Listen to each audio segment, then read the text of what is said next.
Chris is here, we have the Zoom meeting, but there's no Zoom meeting for us to share any documents because our computer is having a heart attack. But Chris we'll can leave. hear us. We'll leave. Chris can hear us, right, Chris, Chris? you hear us? Yeah. We can't hear you though. You're on mute. There we go. Yeah, I can hear you guys. Good. Alright. We're having technical difficulties, Chris, No with problem. our computer, so we can't share anything. Okay. It's a heart attack, so, All right, we can we gotta record. go back to the old. We are school, legal. Elliot. The only deficit right now is that we will not be able to project plans and images up onto the screen for you to see. So if you're bringing anything, you have to hold it up to the people in the room to be able to see. Okay, so we heard from Wayne Bruin in support of this application. I will ask if anyone else wishes to speak in favor of the application before I entertain comments or opposition. Let's go to the other side. Is there anyone here who wants to speak in opposition? Jeff? Mr. Bragman, introduce yourself and your client. Yeah, evening, board members. I'm Jeff Bradman, the County Stanton, and I represent the Marino family at 59 Sandview, next immediately to the property. And I just, you guys probably saw the papers that came in. We got these at the end of business meetings, so we've got one day, not sufficient time to even really go through them completely. But I did start to go through it and raise the questions in my mind that I wanted to bring up for you, and also to reiterate some of the issues that I think remain important and resolved. First is, I'm not sure what the square footage of this proposed building is. The range is written 5,036 square feet in one part of this memo, but in a plan attached as an exhibit to this memo, which I brought in, it's another drawing. They refer to the previous submissions having 5,236 square feet, and the current submission is 4,970 square feet, and the difference is 266 square feet. And those numbers, I don't know if it's a typo, but I tried to substitute 5,036 instead of 5,236, and the math doesn't work. So it's, although we're far down the line on discussing it, I don't know what the square footage was, and when I was here on an earlier meeting, and when we presented the plan, it was 5,041 square feet, and your village engineer said, no, you gotta reduce it to 5,036 square feet. I don't know where we're at. The applicant also, he's adjusted some data that he gave you the last time around where he was talking about living area, and I objected to it because he aggregated decks or patios and garages into it. And I said that's not a way you can compare what's going on in your project to what exists in other projects. So if I read it correctly, he expanded that data. And one column has the GIS, the Geographic Information System, gross square footages. And then another column has the same aggregated area calculation that includes all those other structures. But he concluded by saying that if you look at the average living size of the houses, we're well below average, but that doesn't add up. We added up the total. Now I'm using GIS numbers, gross square footage numbers. So we added up, just wanted to show you, here we did. There's 15 properties, we added them up, we divided by 15, and the average came out to like 4,148 square feet. So he's well above that average. I think it's about 887 square feet. So that's doesn't sound like the statement was entirely accurate. Maybe he was using that data where he aggregated the other uses, but I don't think that's appropriate. So he is not the average, he's above average, and unlike what you say to your kid in school, here being above average is not silent. So that's another Jeff, have you submitted a copy of this analysis? I can- by chance? I can do it, I can give it to you now. What is the highest, the largest size on your list there? The highest number is 5247. And what is the number that this house would be? No, I'm sorry, it's 5260. And this house, I think this house is, I'm not sure, it was 5,036 square feet, it may be. So what you're saying is it's higher than average and maybe it's near the largest, but it's not. Yes, yeah. And in any event, even by the largest computation, it doesn't approach the gross FAR, which is permitted for this legally. Well, as we discussed, you know, I'm just asking whether it is within the permissible gross square footage yes, just with. by the largest computation, not, in other Yes. words, so, okay. Yeah, So obviously, we want accurate figures to know what we're talking yeah, about, it's a but, little confusing, we haven't. got- okay, but I'm trying to get to relevance and to, to move on. It is not the largest house in the area, even though we'll accept for the moment that by your computations, it's larger than the average. Secondly, by no computation that we have before us, does it hit or exceed the permissible FAR on the site.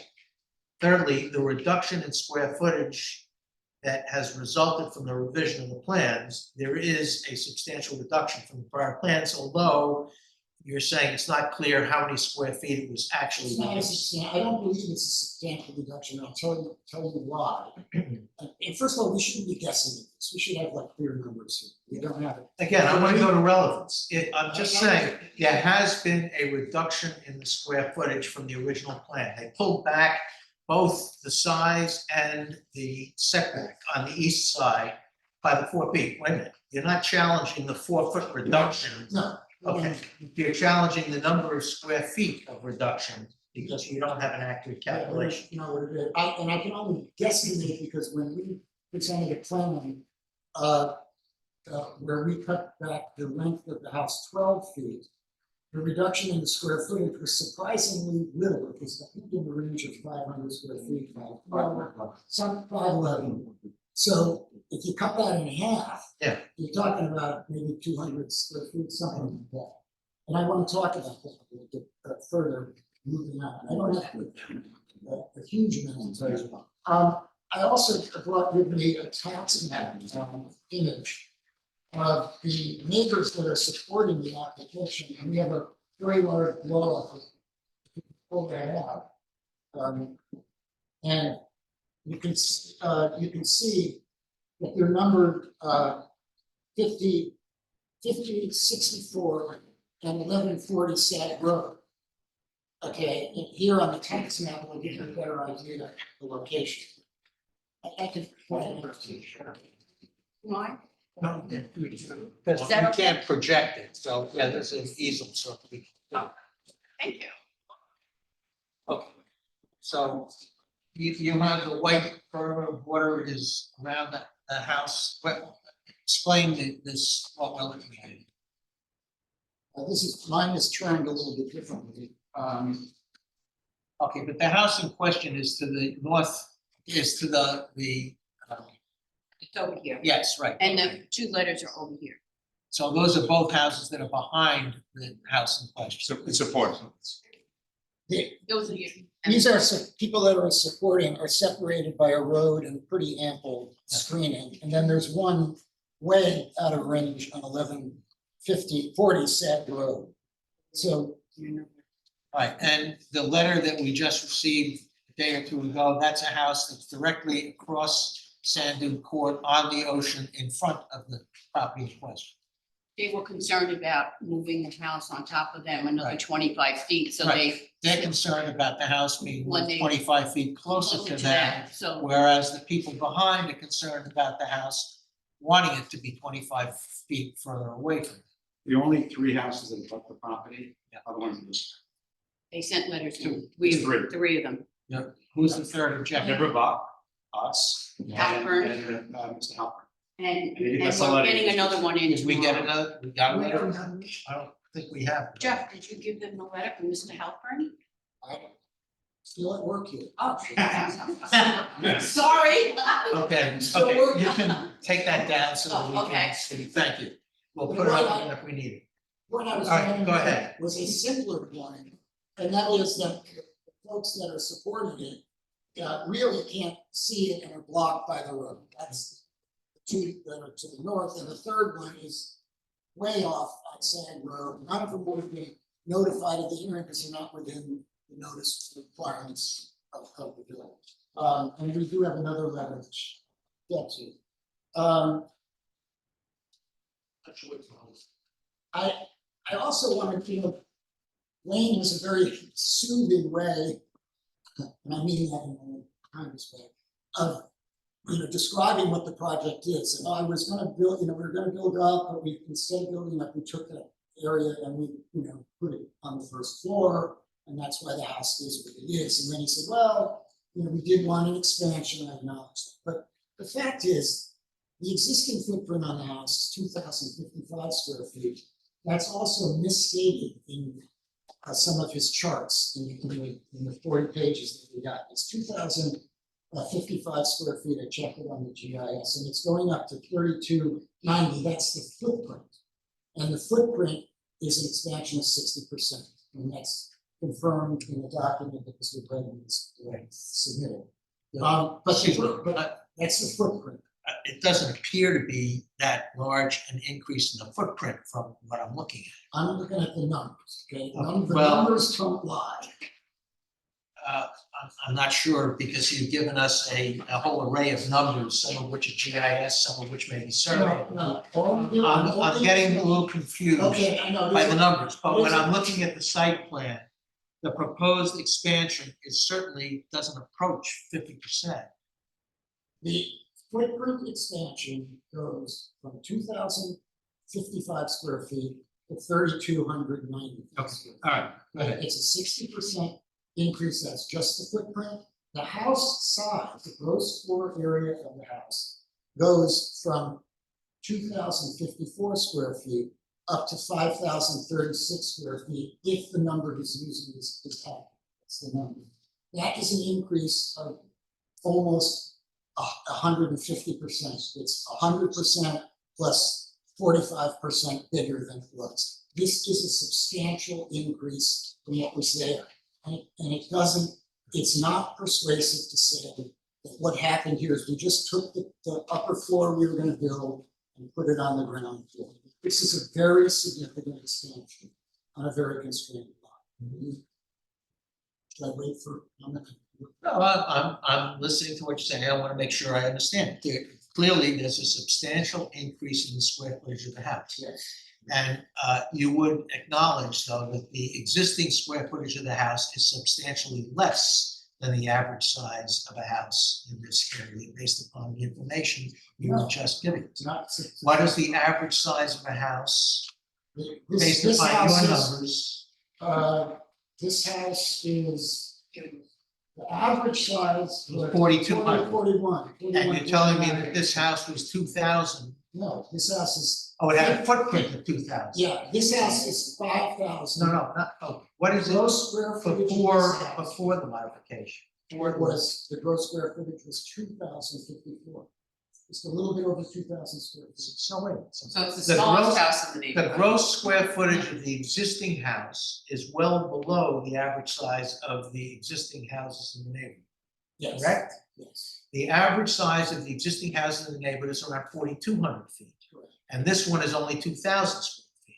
To begin with. Okay, so you would acknowledge that even a doubling of the size of this house would put it at the average size of houses in the area. So yes, it is a substantial increase in the size of the house, but that wouldn't seem to be unreasonable. It's more than a double. No, It's- I asked you if it were a doubling, it would only bring it to the average size in the neighborhood. Right. So you wouldn't be objecting presumably to a doubling of the size of the house. It would be better, definitely. Well, but you're not answering the question that I'm asking. I I said, yeah, you're complaining that it's a substantial increase in the size of the house. I'm trying to understand how substantial it is and how substantial it is relative to other houses in the neighborhood. It's starting out as half the size of the average house in the neighborhood. Therefore, a doubling of the size of the house would only make it average for the neighborhood and should be inoffensive. Right, Okay, probably would. now what you're objecting to is the increase in the house Above that that. exceeds the double. Yeah. And we're not quite sure of what that number of square feet is because of an alleged discrepancy in the numbers that I didn't have a chance to review and analyze and add up, and I don't have a The calculator. number that. I don't intend to do that right now. I know, we all probably need a little more time, and I didn't ask you for. Yeah. But yeah, if it's up at 5,036 square feet, which is a number repeated in Glenn Brune's papers, then it's well above the average. Hang on one moment. Wayne, is the figure of 5,000, what is it, 36 square feet an accurate number or? That was the number. And you'll see, I referenced prior plans several times, maybe that's what's confusing Mr. Bregman, but we all can. Not bragging, not bragging. Right. Based on the revised plans that we submitted, what you need to do is look at the first floor plan, A1.1. It shows the calculations. The gross floor area is 4,970.2 square feet. Is that? 4,970. Yes. That may be the number on the plan, but in Mr. Brune's paperwork, And if you number was notice, that was the repeated. chart that was submitted previously. it was 5,000, it was the number I just said, 5,036. So if it's up at 5,036. If I may just clarify, so it's not my number, this was the chart and the plans, the aerial photographs that Inter Science prepared, doing the analysis using the town GIS information. And that chart was what we had submitted with that information. So all that was indicated in that discussion in my memo had to do with what was previously submitted to show that we were consistent with, or as the chairman was indicating, in the ballpark, so to speak, of the average home at that time without further reduction. Now we have further reduction, and the number is 4,970 square feet. Just under 5,000 square feet. The point is, if you're submitting documents one day before a hearing, you don't submit an older chart that has an inaccurate gross square footage on it and have it repeated throughout the. I'm not so much looking for argumentation as I'm looking for explanation. I'd like to hear the rest of what it is that you're objecting. Well, what I could say in response to your comment about, if you doubled it, it would be the average. That's correct. It would be about 4,100 square feet. And if you look at the design that we came in with the last time, where we took 12 feet off the length of the building, we were. Okay. You proposed 12 feet off the length of a building that's not your property. And there's no reason that they are bound to reduce the property by 12 feet. Now, they've reduced it by 4 feet, and we can discuss whether that's adequate or not adequate or accommodates you. But again, I should remind you that we are very interested in the comments of the neighbors and who may be adversely affected by the property.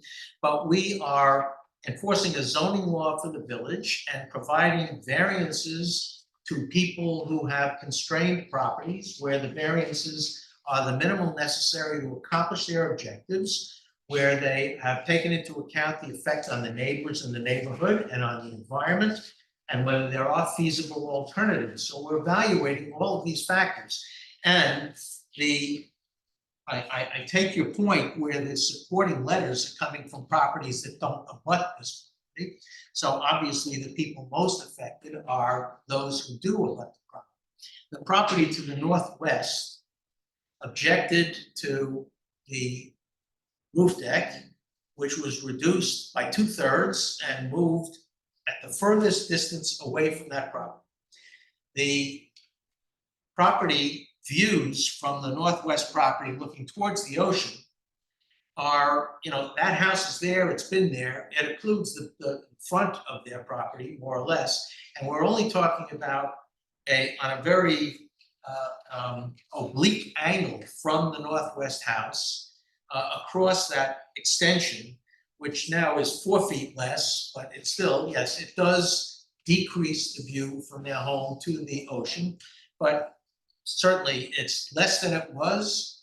And we've been given some reasons why the so-called feasible alternative doesn't sound feasible, which is moving the house 25 feet to the south, which would require other variances, encroachments on other protected areas, and elevations, which the elevation height might be a greater detriment to the property to the northwest than the minimal effect on the easterly view of the ocean.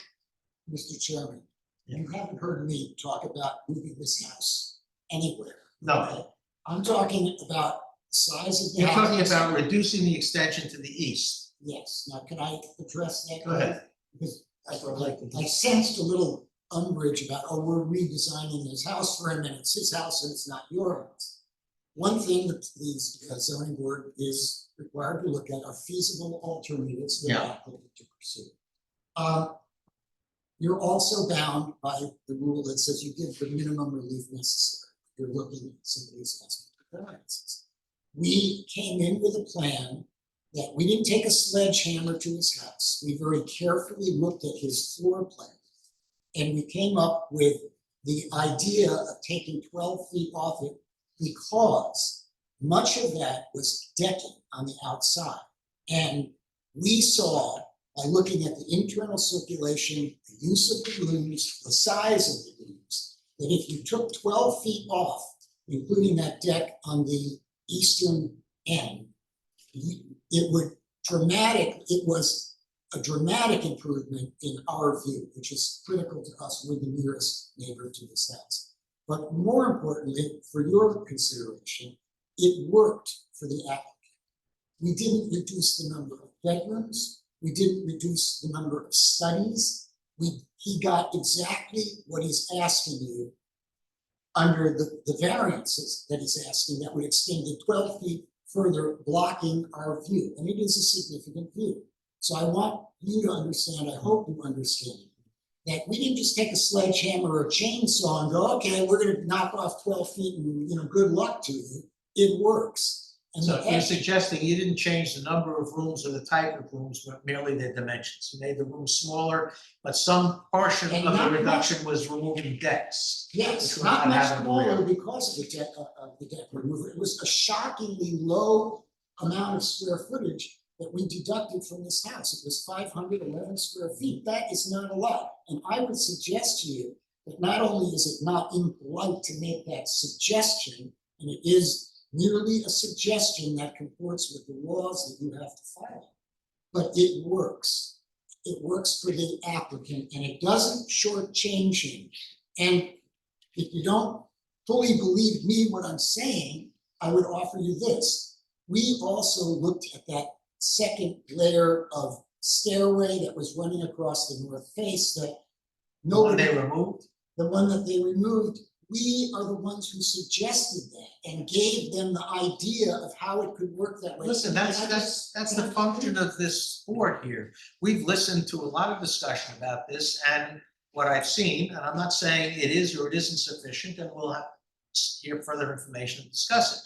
But there have been significant modifications of their plans in a sincere effort to mitigate the effects of what they want to do on the neighbors, including the elimination of the stairway, the reduction of the size, the relocation and the reduction of the size of the deck. Okay, what I'm saying to you is that the relocation was something we suggested. It was a pragmatic, practical, workable solution. It got the kitchen nearer to the stairway so that the roof deck could And they function. did it. We thought about it, They they did did it, look, that's great. Okay, It's so a good thing. So that's good. So what I'm saying is, where they were comfortable and able to accommodate your wise requests, they did so.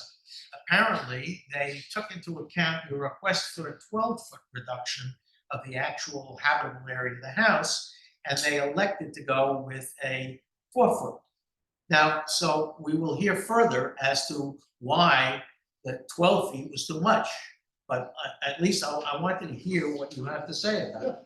All I'm saying is, you and your wisdom, take a look at reasonable alternatives that are feasible, and making a house smaller is always a reasonable Well- and feasible alternative. Well, we can have our opinion as to what's feasible, you can have your opinion what's feasible, but the applicant has a home in a location, and they are the ones who are primarily responsible for determining what's feasible for their needs. They can tell you what they think is feasible, and that's why I'm suggesting to you that we consider the fact that we didn't change the number of bedrooms, we didn't change the number of studies, and we only removed 511 square feet. What is that, corner of this room?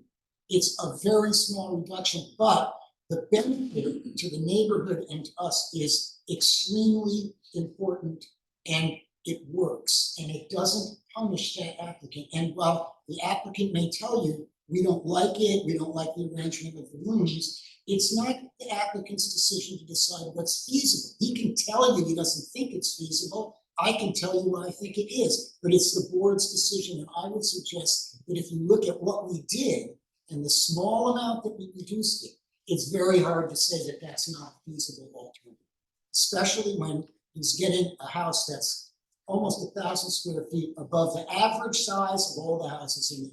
Okay, let me just address that for a moment. So it's not a new house, but it's a newly renovated house.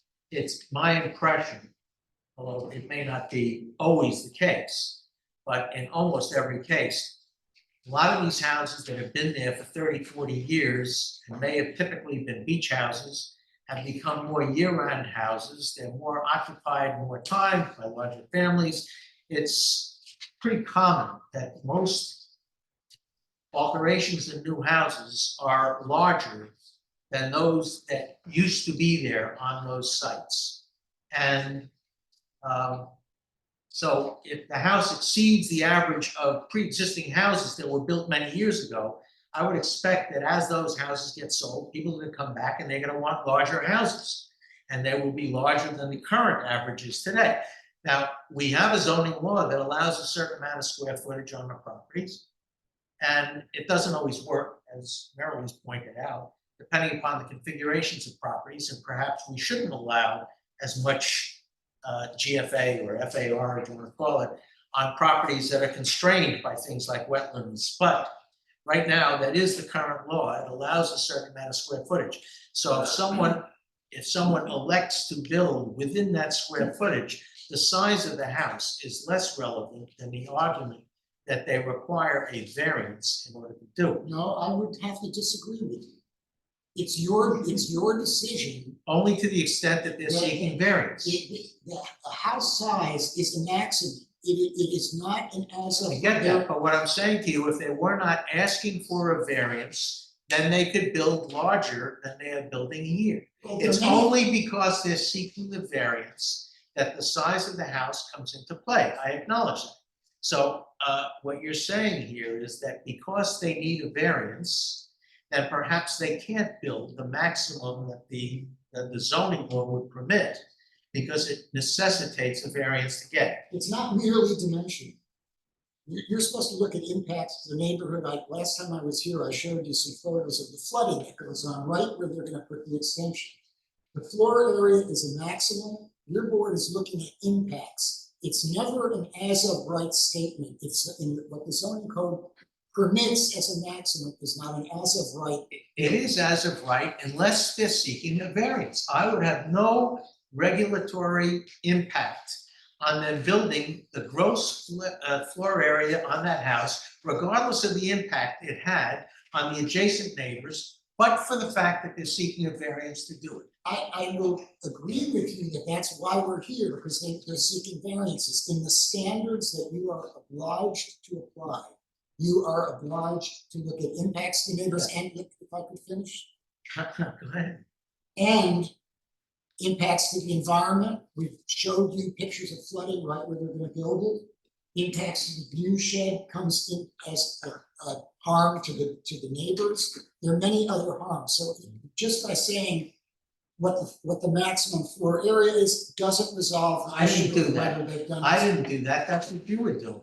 You were suggesting that the house could not be large because it's larger than the average. And the discussion we're having now is about impacts. But I want to be clear that the size of the house in and of itself is not an issue, except to the extent that obtaining that size requires the granting of variances. Well, Therefore, we are now looking at the minimum variances that would be necessary to accommodate the needs of the homeowner, taking into account various feasible alternatives. One of the quote-unquote feasible alternatives that was posed to us, at least based upon the evidence that I've now seen, is not really feasible.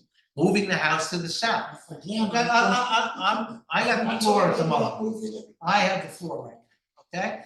Moving it to the south 25 feet is not, in my view, and I don't know that I speak for the board when we discuss it, a feasible alternative. For one thing, it offends the property behind this, so we're trading one objective for another.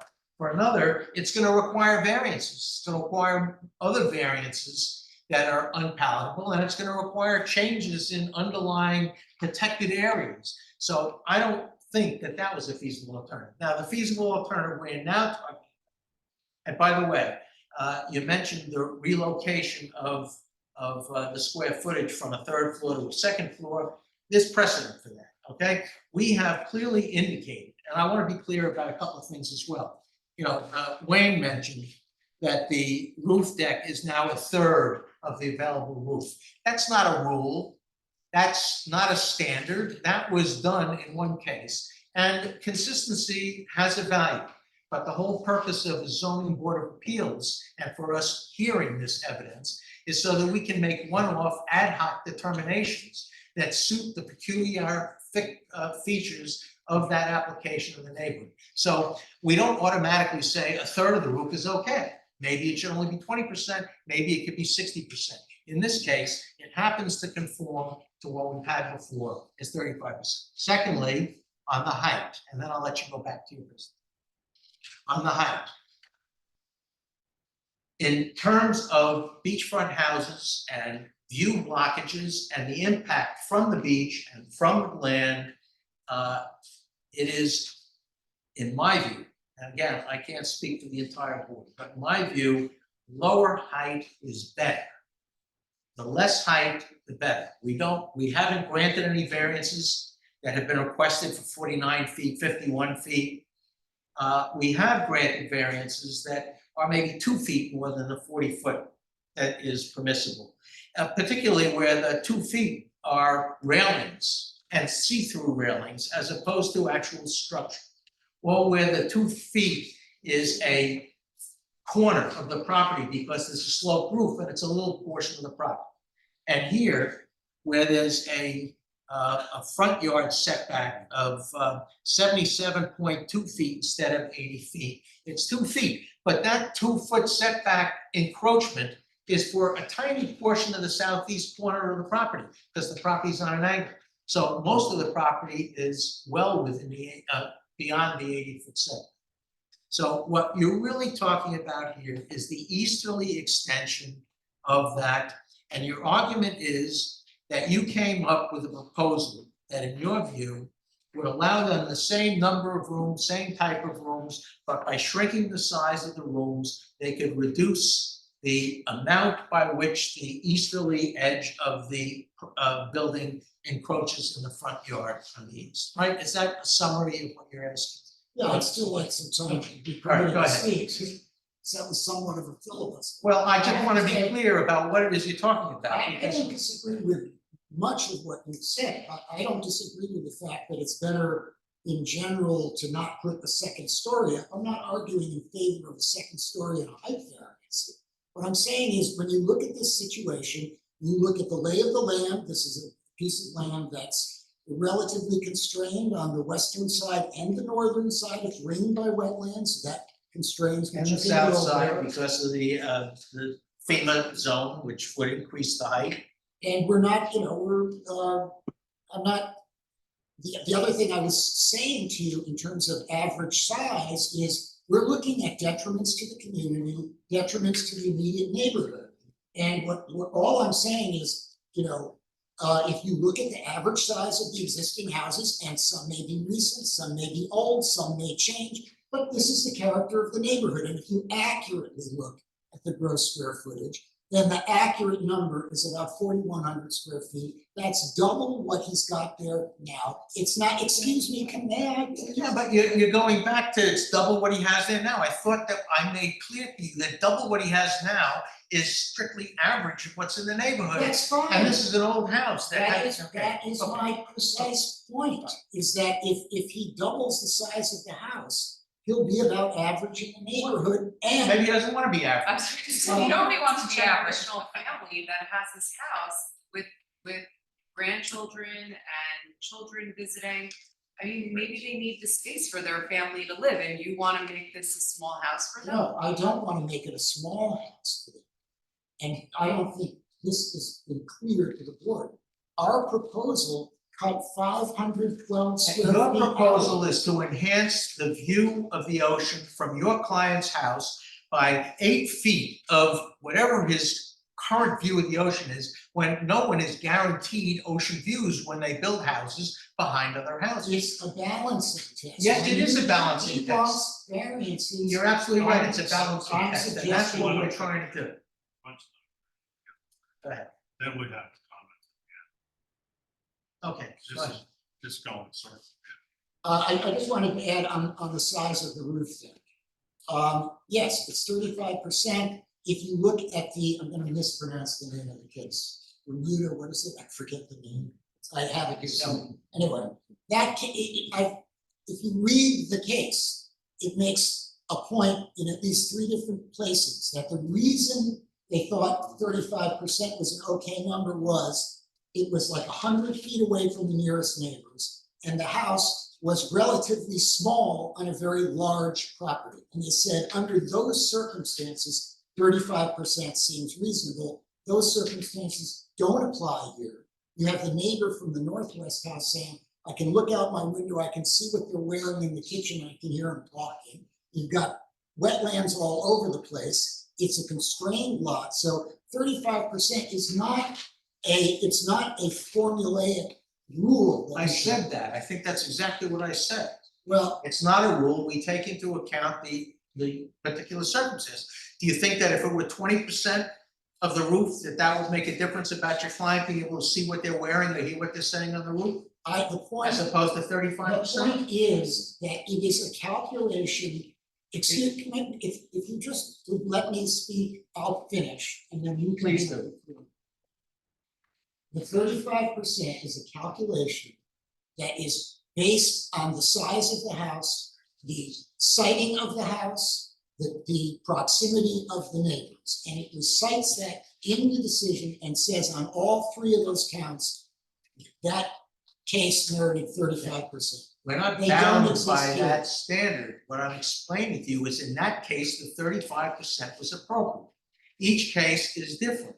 And it's not the percentage of the roof that is particularly relevant here, as much as the fact that it was substantially reduced and it was moved as far away from the abutting homeowners as it could be. Now, if it were reduced further from 35% to 25%, it would clearly be some detriment to the homeowner, and I failed to see what significant benefit it would be to the objecting homeowners. Well, a roof deck is intrusive, it's got But structures. they're entitled to the roof deck. We're talking about whether a further reduction Chairman, of the square I'm gonna do footage. you a favor. I'm done speaking because I don't want to engage in an argument with you. I Thank like to address the board's. And I prefer not to argue like that. I think I've made points about the standard of review. That's what I tried to Repeatedly. stick with. Well, And ignoring the response that you got from it, where you keep going back to this average and they're doubling the size of the house. We've heard that repeatedly. So maybe you should let someone else speak. Mr. Chairman, if I may, I'm one of the neighbors and. Hold on one Mr. second. Green. I don't want to cut off Mr. Bradman. Do you have anything further you want to say? I think you've made your position really clear. I'm hoping that the other members of the board are willing to listen. Now, excuse me. I think I'm allowed to make a closing. Go ahead. The decision here is not just what's feasible, that the applicant says is feasible, it has to take into account all the circumstances on the property. And I've tried to bring up some circumstances on the property and the neighborhood, which suggest that a smaller addition with smaller variances does a lot better job of protecting. That's a good summary. I heard your point. And when you say it's clear to you what my position is, it shouldn't be clear. My position is that I'm trying to get to the nub of your argument without a lot of distractions, irrelevancies, and things that are mischaracterizations. So I heard the relevant portion of your discussion, and I haven't made up my mind, and I certainly haven't made up the mind of the board here. But we have very valuable information that you have communicated to us, and I hope we will get from others so that we can make a reasoned and fair determination. I'm glad to hear it. I believe in reasoned determinations and not argument by interruption. Mr. Chairman, if I may, I'm the closest neighbor to the property. Hold on, before, I think we should finish it. let the other Let's let the attorney here attorneys. talk.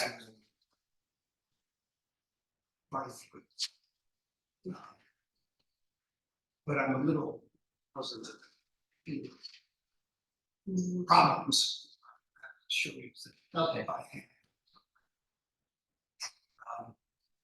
I want to say very quickly something about numbers which are very confusing. One is that the 2,000 square feet is foot. It's not 2,000 square feet for the inside of the existing. Right, that's approximately, I think, 4,300 square feet. It's my recollection when we first talked about it. Wait a minute, you're saying that the existing square footage of the house, not the floor, the footprint is 4,300? So the increase in the size of the house is only gonna be about 600 square feet? No, measured by the same consistency outside of the house. The existing outside of the house, which is not the gross floor, would be about 6,300. So the existing house is 2,890. They're considering, see how where the elevations. See how the elevations Yeah. are smaller, so maybe they're saying this portion is 2,000, this section. Mr. Chairman, it's 2,890. Is that correct?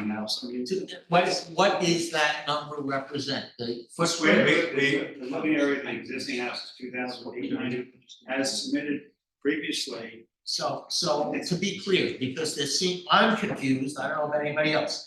The living area, Wayne's the most confused, he doesn't move, it's small. I do, but I can't get people that are gonna share in the audience. Yeah, they've gotta come up here and speak. okay, so the livable, the habitable square footage of the house today is, my understanding from the colloquy with Jeff Bragg was that it's now roughly 2,000 square feet. And then if it would double to the 4,000 square feet, it would then be the average square footage, habitable square footage, FAR, not footprint, 4,000 square feet, if it would double, okay? So I heard that conversation. I'm not sure I agree with it, but I do not challenge it because the other questions, what is whole living area or gross floor area? It does not include decks. It does not include the mechanical unit, which is close to 200 square feet than the current is. We even just added that 200 square feet, which is the second. One floor up, first floor.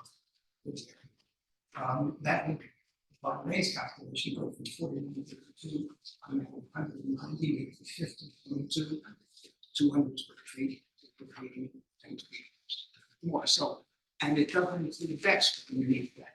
Yeah. So, that's why when I first looked at it, remember I used, which is measuring the outside of the existing house.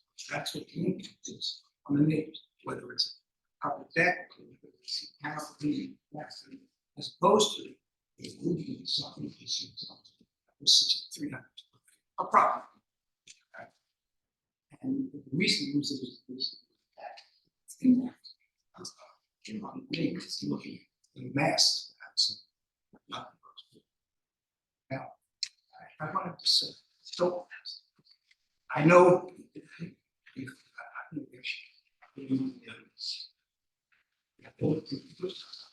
maybe I should wear a both vest here after the last year, but I said, hopefully friendly. Excuse me, it's difficult to hear with everybody speaking. Just the speaker should be speaking. So I wanted to, you said you probably discarded the alternative rooms. over some little time. Sure. Because I think there's some answers to what they have to say. One is the issue of the main reason for moving site, not is you go from 16-foot feet elevation to the 17-foot feet elevation. So they say we have to raise the house an extra foot. Remember, the 16-foot is, I don't know, the lowest horizontal support under, and then you have to add 2 people back. The New York State rules get you 18 feet, so we go from 18 to 19. If you could make, and the difference is, set it up here, is the difference above the 18 feet, first floor elevation is 20 feet. So they've added 2 feet above the 18-foot minimum, right, where the sliders. If that 2 feet could be reduced to 1 foot, then you could move it to the south and you'd have the same elevation. Nothing would change inside the house. You would just make that 2 feet between the top of the freeboard. Now, there's a letter that was submitted. I don't know if it was late in the day, because remember, we got this late in the afternoon on. You're talking about the letter from the property to the south? Yes, I know about that. I haven't seen it, but I know, no, that's not what I'm talking. I seen it late today. It may not have made its way to, it's on this system somewhere, but can't do it. This is from our planner, who was not an architect, not an engineer, but we got this at 1:35 on Wednesday afternoon. That did not come to me. Retaining an architect, having reviewed and do the analysis, but what was severely says, which is this letter.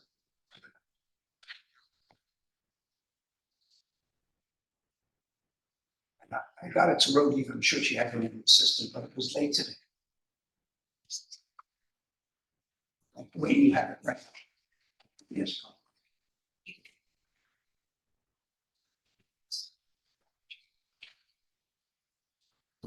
What she basically says is, look, the way this is designed, you have 2 sets of steel beams. One goes south, the other one goes on top. They're each 12 inches thick. Are these existing or is No, this that's the in plan. proposed? Right. We didn't even know that until these plans arrived. What is 35? We didn't know what the structure was. In fact, I had just about to submit a similar letter that basically says, look, I think you can do this, but we don't have the information, so we can't. So now we're saying, in the past, she has worked with a similar house, 94 feet, where there was a set of beams, and instead of putting another set of beams on top, doubling the space, they put steel beams connecting the beam, like when you build with wood. And that's what is illustrated on her list. I don't know whether that applies here. And John may have reasons why he wants to say why it doesn't. But I would like the opportunity to have time to look at the engineer, hear what John had to say, or have our guy talk to John and so we agree that this would get rid of the principal thing for not moving the house. It would be the same net elevation. Have I made that clear? No, I understand the point about the height due to the change configuration of the beams. There were other objections to moving it south. You want to address those? Yes, I would, but I have to keep up. Fourth, correlates. One of the things they say, well, we're moving this doesn't matter because you haven't scientifically demonstrated impacts. And therefore, there are no impacts, so you don't get rid of them. This is in the first paragraph of the Interscience letter. I love Interscience, I think they do great work. I think this is silly. Of course, there are impacts. Many members of the board went to the house, they saw the situation. There's clearly going to be impacts. Or there's certainly a concern. They also, They said, well, moving, you don't say why 25 feet. Moving to the south, remove any. That's also silly, I think, so I don't think I'm silly. Have we received, or has anybody produced any kind of a diagram which it discloses the impact on the views from the Buck House, for example, if this house were moved 25 feet? So we don't really know what impact it would have on that view if it were in fact moved. Well, there are two sets of remarks. One is the view. One's, One is the view. And well, that's the question. How much will the view change at that additional 25-foot distance, given the current distance and elevations? well, again, we got this letter on Wednesday afternoon, so I would like time to respond and perhaps show this. But there's and if you just look at the survey and the surrounding properties, which I think shows you again, this would have been on the screen. This shows. By the way, Eric, this presumes that the existing footprint of the house be moved to 25 feet south without any extension to the east. No, I'm talking about the house as originally proposed or with the 4-foot. So in other words, the existing house as extended to the east, but moved 25 feet south. Yes. And that's kind of curious to know what impact that would have on the views of both the houses to the north and the northwest. If you look at the second page of this Dewey's letter, you will see again, rough drawing. Or rough in the sense it's not an alphabet here. If you look at, Did you get away a copy? oh, yeah, I something this early, yeah. It's not even sure. Can I speak over here? Yeah, Okay. but speak up. Okay.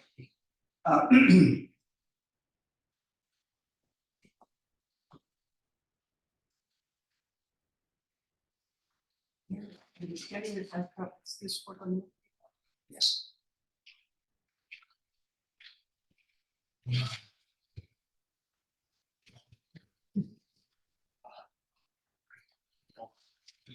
If you look at the second page of these release, Of the release, yeah.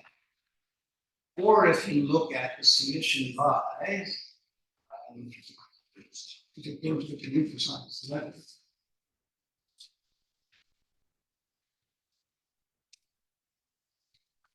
Which is here, I don't have copies of this. Maybe it goes with this. That's. Yeah. Did you send that to me? Where is it to? Okay, let's. You know, I can show it to you if I only have one copy of this because it's not mine. This shows the gray is the existing proposed house and then the red would be 25. And that's essentially the same. This is. Yeah, okay, this is showing the existing house Right. and the proposed expanded house to the south. Right. This shows the expanded house in the current location, Right. and the expanded house 25 feet. No, this shows. No, this is showing the That's the Oh, existing sorry. house. All right, understood. We were rushed. That's okay, it's understood, I got it. So, I believe this is, you know.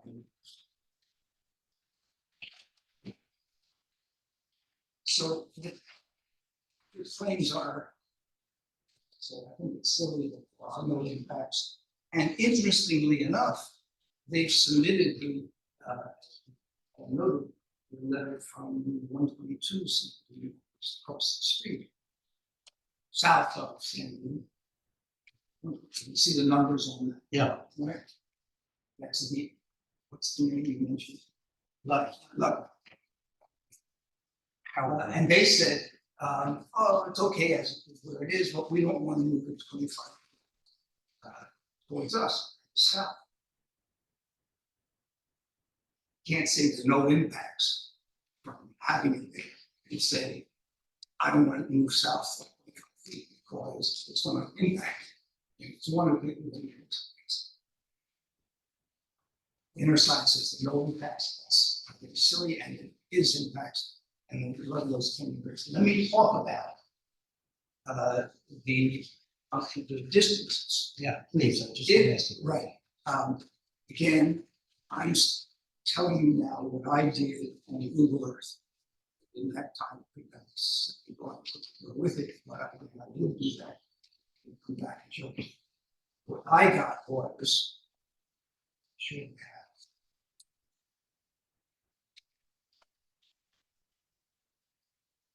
You're gonna tell us what the front yard setbacks would, the resulting front yard setbacks would be if this house were moved 25 feet south? About the distance. From. This house, if it's moved, it's 5 feet. At the moment, it is approximately 245 feet from the roof of the existing house to the deck of his brother's house, northwest. At the right mark, what? How far? 245. 245 feet. Yes. Okay. At the moment, it's 245 feet from that same spot to the back of the 122 sand dune. Back of the house. And if you take away 25 feet from that, it's almost exactly the same distance. So why do I say that? Yeah. Because you're imposing a house, you would be imposing, but approval would impose a house that's 245 feet from my client. It claims there are a lot of things, but somehow for the Ludwigs, it's not okay to impose the city on them. Now, I don't see how that could be the case. it is. Okay. Yeah. So you're saying if this house were moved 25 feet to the south, Right. it would be further away from the oceanfront house, No, the closer to the ocean, it would be the same. which is what's being objected to.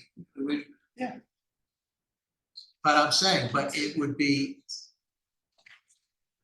I'm not sure that these are particularly relevant computations. I hear what you're saying. I'm more interested in knowing. I hope you're While gonna we're get. talking about across the street, Go ahead. just hand out there's 2 pages. The first is looking at the north of 122 Yeah. And the other is looking from the point of view is very simple. The Ludwigs have no interest in all.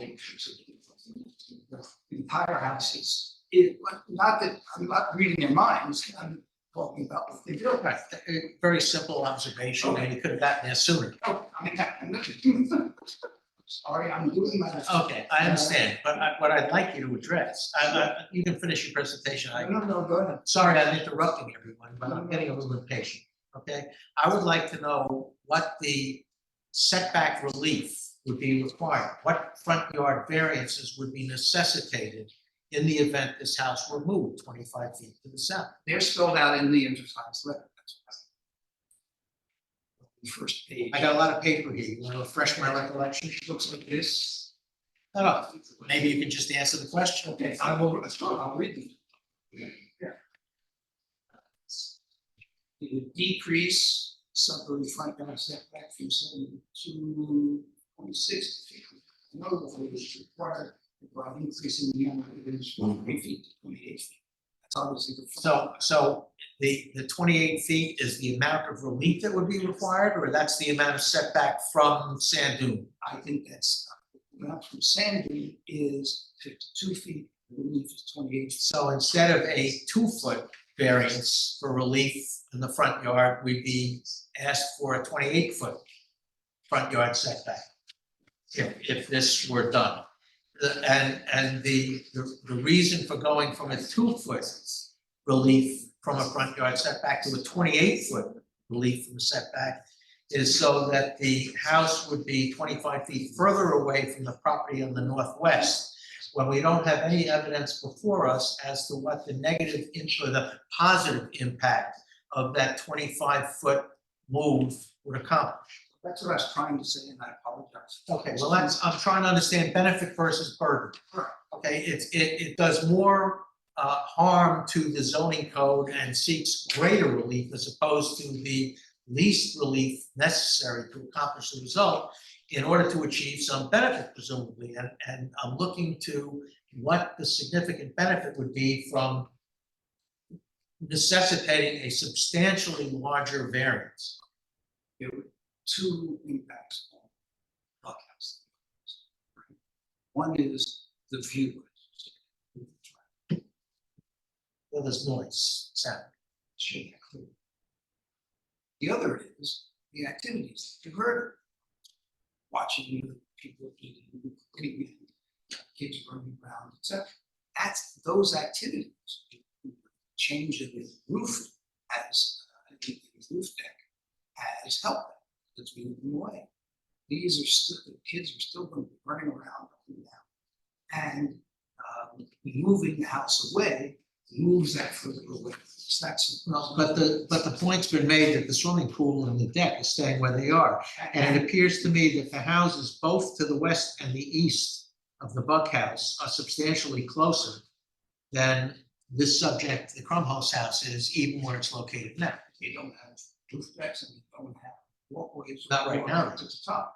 And if reason nobody has mentioned, so is because it's never been a problem. Even now while they're there since it's been sold. That's funny. And it's also well and heavily screened from the Buck view because they're watching. You can't see the people in the Bucks. And you can't hear anybody there. It's not interfering. What is interfering is, or potentially interfering, is down on the walkways, etc. That I thought described it. So if you think there is no impact from having something that close to you and having people running around, and worse. Nobody says that there's no impact. People live in houses for sure, and they do all the things like run in them, play in them, have parties, cook. We kind of have to expect that when we live in a neighborhood, no? Yes, but this is a particularly sensitive. Confined property, right? They could leave the house exactly like it is and add a full roof deck, right? And then, so it would be back to the same problem, so I think the roof. Actually, they could take off the third story, but they could figure out a way to do this. But it, so I guess what you're saying though is that the roof deck presents an undesirable change in the neighborhood because it might create noise. And yes, and the roof deck has been revised, and that's acceptable now. I mean, make that clear, right? It's the rest of the house that's going to be opposed. Walk away, side, stairway going up, as well as the views. Those could be done. Also, in the last version of the plan I saw before this, May 17th, incorporated in the latest plans last couple of days ago. Two things have arrived that weren't there. One of them is air conditioning condensers, 3 of them, on the west side of the house, right below or right in the view of this Buck's deck. Right? They weren't there in the original submission in February, and they weren't there in the submission in April. All of a sudden they appeared. You guys live next year. They probably violated setback, but they're raised up in the air, they're not on the ground, not down the swimming pool. They're not screened by, they're right there on front. And also, that walkway along the side has been moved to the west, towards the Buck house. So, and everybody recognizes the imbalance of what's happened in the latest plans on it. One is there. Two things. The walkway has moved to the west, And one solution, if I may, design a house, would be to have the access to the roof on the south side of the house. And there's gotta be some other place to put those air conditioners. Then, right, in the earshot and eye shot.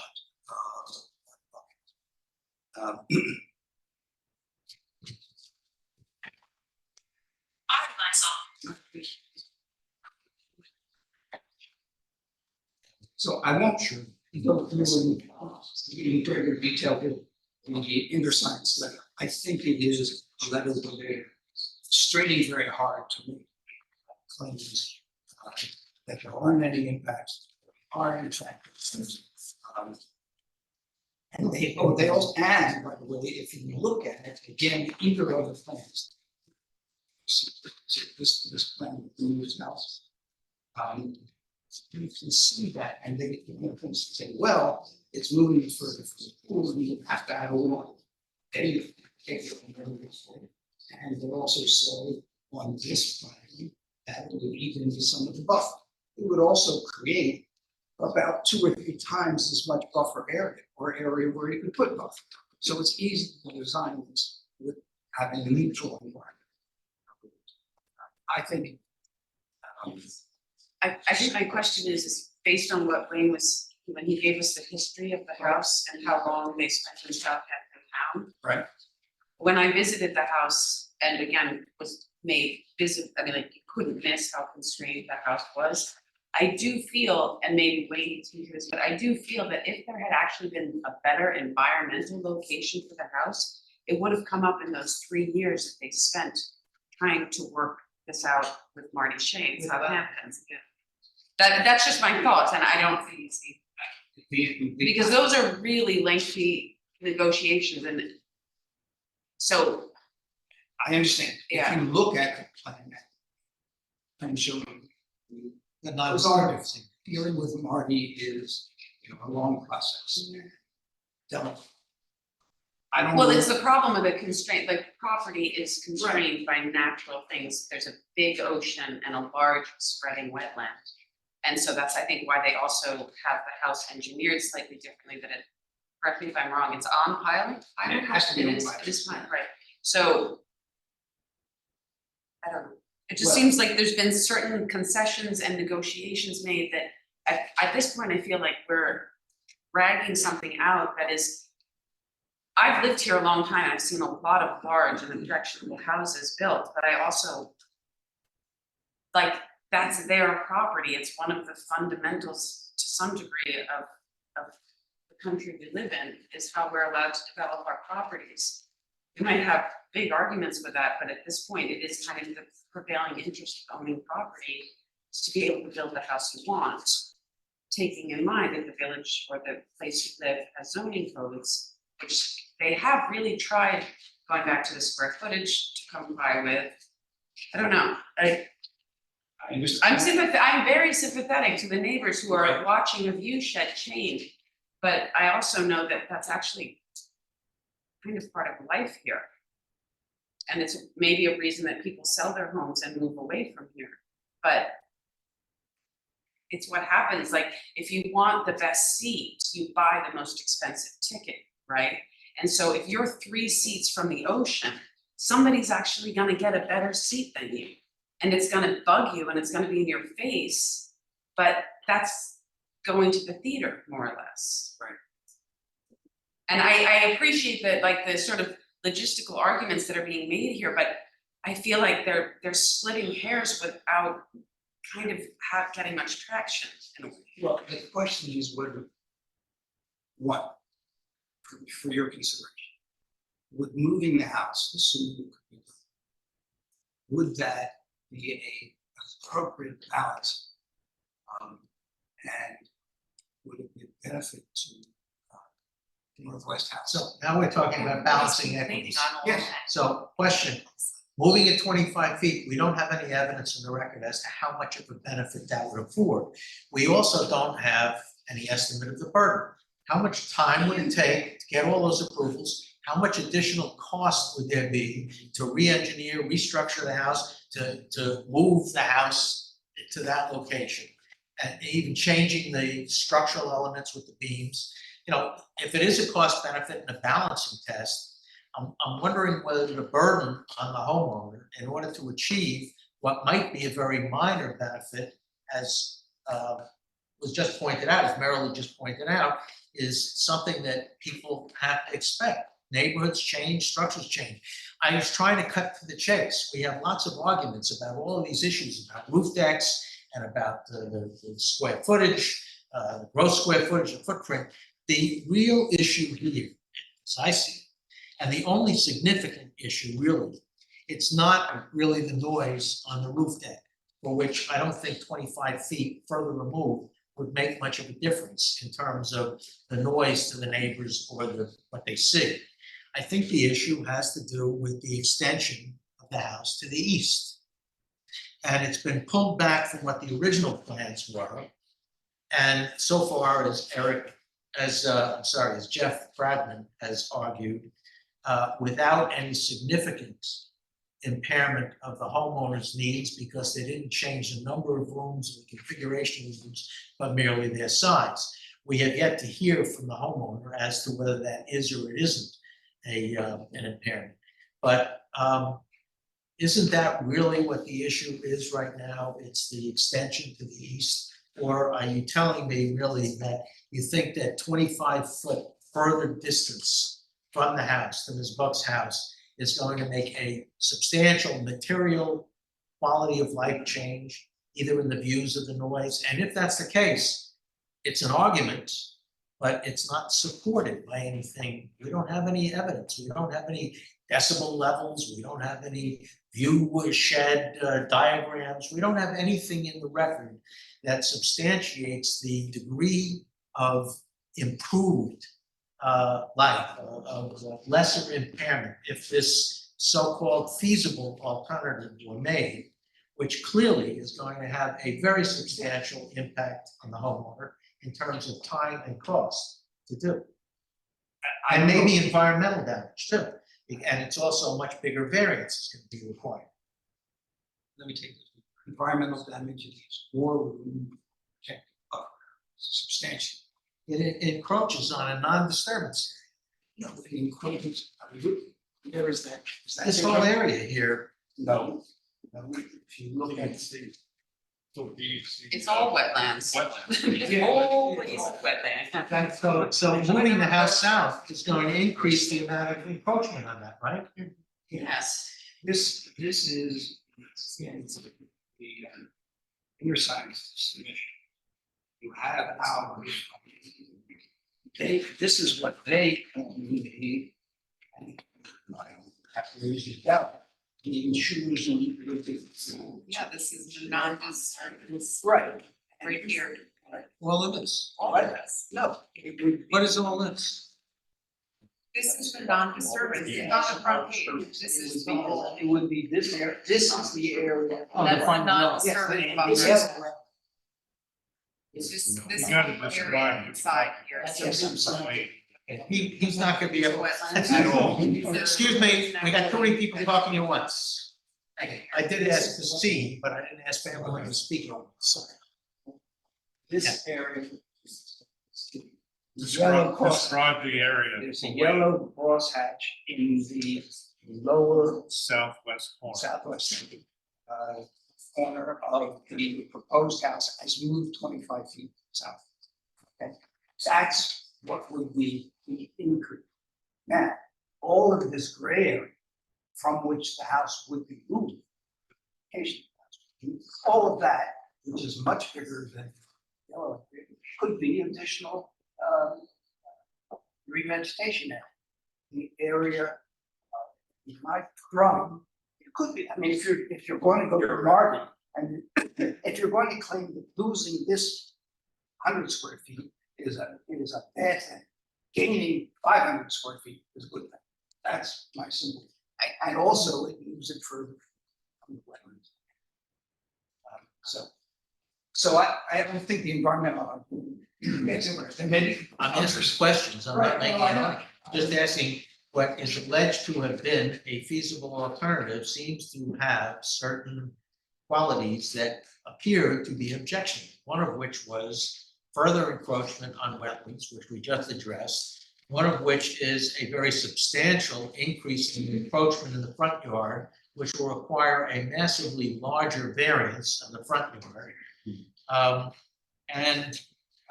The possible elevation, although it's being argued that the structural members, the beams could be reconfigured, so it wouldn't have to be higher.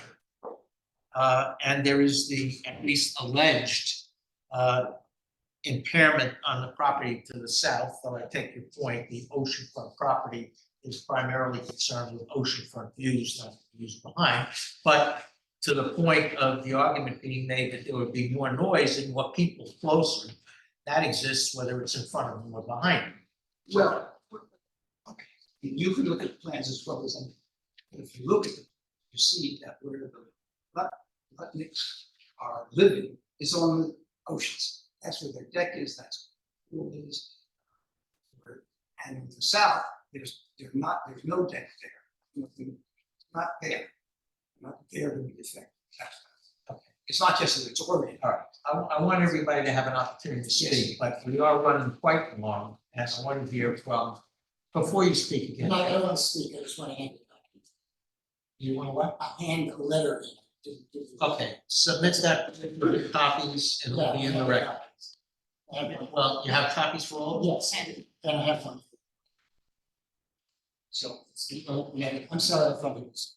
Okay. and I would just repeat that we would like a chance to look at some more engineering issues. Visual issues.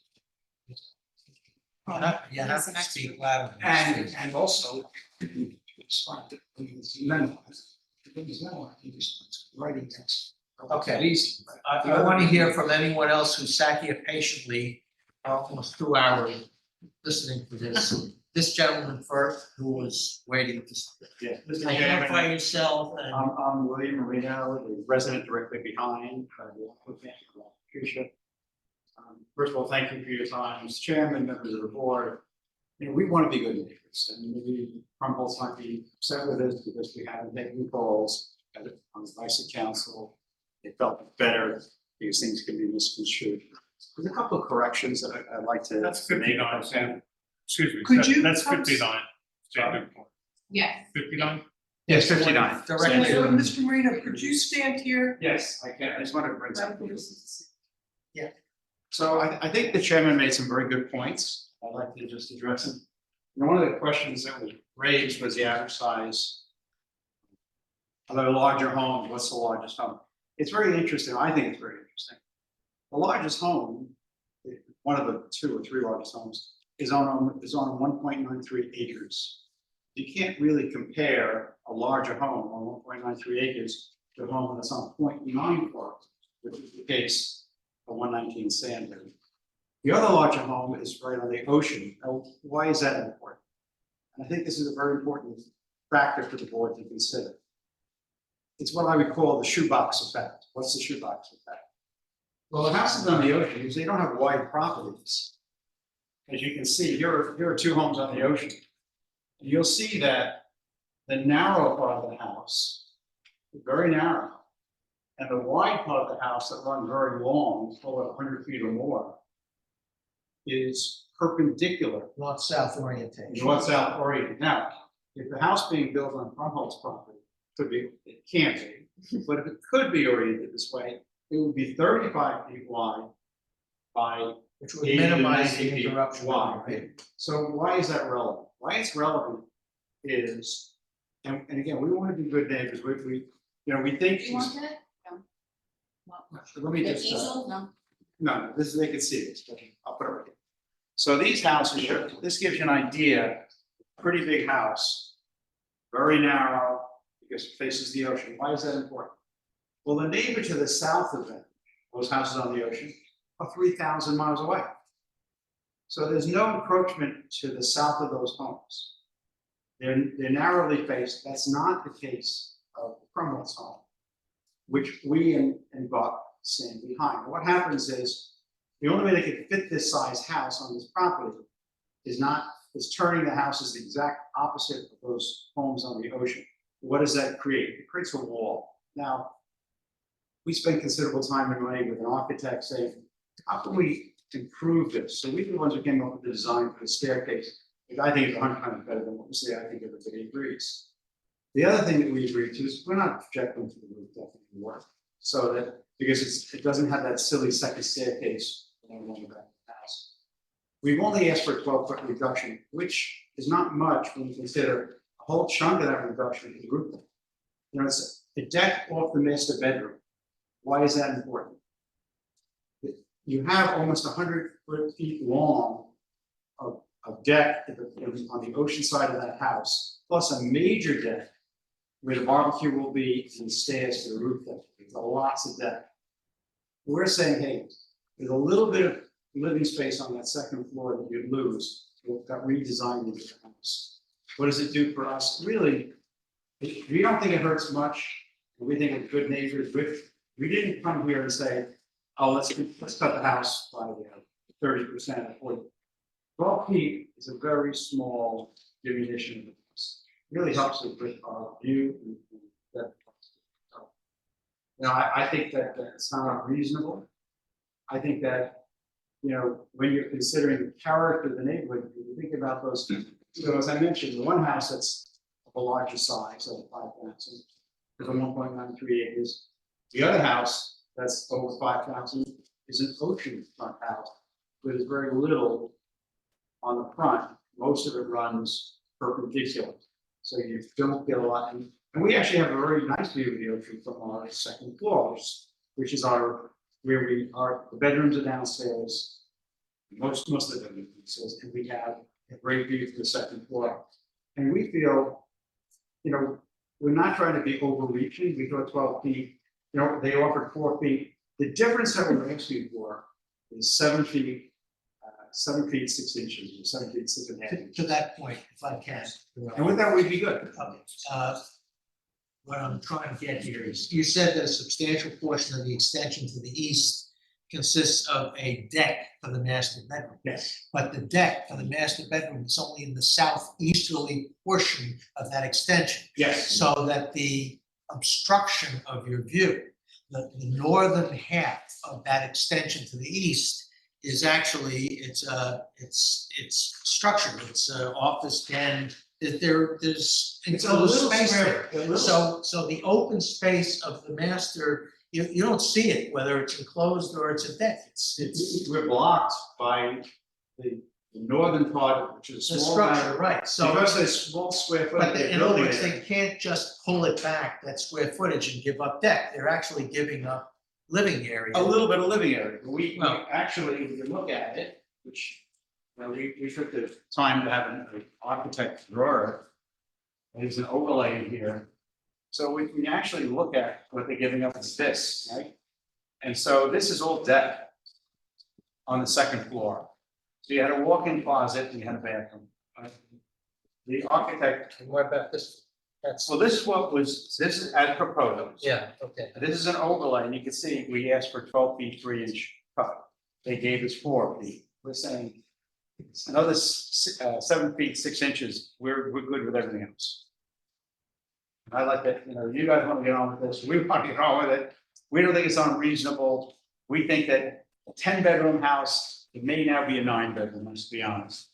But it's done, this is a lot of house. A lot of bedrooms, 9 bathrooms, 9 bedrooms. Nobody's being unfair. How many bedrooms in that plan? This, I believe, is 9 bedrooms and it was 10. Can you count that? Go to second. Sure. Well, I could actually. Well, okay, there's been a characterization of some rooms as bedrooms, which are actually den. I'm going by the state code. So it's, I mean, so if you count bedrooms, it's, you want it's, to count. So there's, you know, there's gonna be an argument now that that were a It's- reduction of a bedroom. it's 10 versus- another room. it's 10 versus 9. It's a reduction of a room. So why should we shrink your house? That doesn't make sense. The reason, we're not asking to bring, yes, that's You correct. made your point, okay? I don't need to cut anybody off, but it's 2 hours already. What I want to hear from Mr. Laffey if you would. Or from one of your love to people, speak, hold thank on, you. Mark. Ms. Buck, please. I'll get to you, I promise, okay? But we've heard a lot about the objecting neighbors and the detriment it's gonna have on them. I want to understand whether there is any more give in this plan. They reduced the size of the deck, they reduced the size of the extension. They have tried to, they've taken away the stairway, it was offensive. And now. No, that's not true. The stairway was moved It's all the way to the changed, west. excuse me, All the way to the west, excuse in me. front of my house. Ex- So the stairwell is actually much more offensive to me now than it was even And before. how I long will believe that that the be? stairway is You got our really, name, is please. a problem, it needs to be moved. Okay, That's what I would like to okay. speak to. I would like to hear from somebody on behalf of the applicant. We will, but do you want? You want her to speak first? Okay, yeah, Ms. Buck, go ahead, you're up. Thank you, I appreciate that. I appreciate all of you, I appreciate the time and the energy of a friend to set a client. I appreciate you giving me the chance to speak and to talk about how this renovation of this existing house is going to affect me as a property owner and as a resident of Sagaponic. I'm pleased that your roof deck was reduced. That's great. That's much more palatable and that's acceptable. The fact that it was put on the south face of the roof was very, very helpful. I think if any of you came to my house, you will understand that the proximity of my house to this house that's going to be reimagined is so close. It is unnaturally close. And these houses were designed and built to be smaller homes on smaller plots, right? So it's not working to put a ginormous house this close to my house, much less put HVAC units that are on the nose to my deck, so that I will hear them, I will see them, and it's about peace and quiet. And that's the environment. Noise is pollution. Noise is the environment. And what this house is going to do is to create an enormous amount of noise. Now, I think that a great deal of the noise is actually, I mean, the HVAC units, I looked at them in the drawing and said, you've got to be kidding me. Like, are you just trying to make me really angry? Because I'm trying to be reasonable. But putting them right up on my nose, by my deck, I have to say I was extremely upset about it. So, and the deck is the most beloved and the best place in the house. I'm not talking about a view and losing view. And I really, Mary Lee, I loved your example of the expensive seats. I didn't buy Mr. Lutnick's plot and put up the house that he did. I don't have Mr. Lutnick's money. But I do have a house that I improved greatly and that I love. And I feel that this house, with the size that it is, I'm not saying you can't have 8 bedrooms. I'm not saying you can't have 100 children.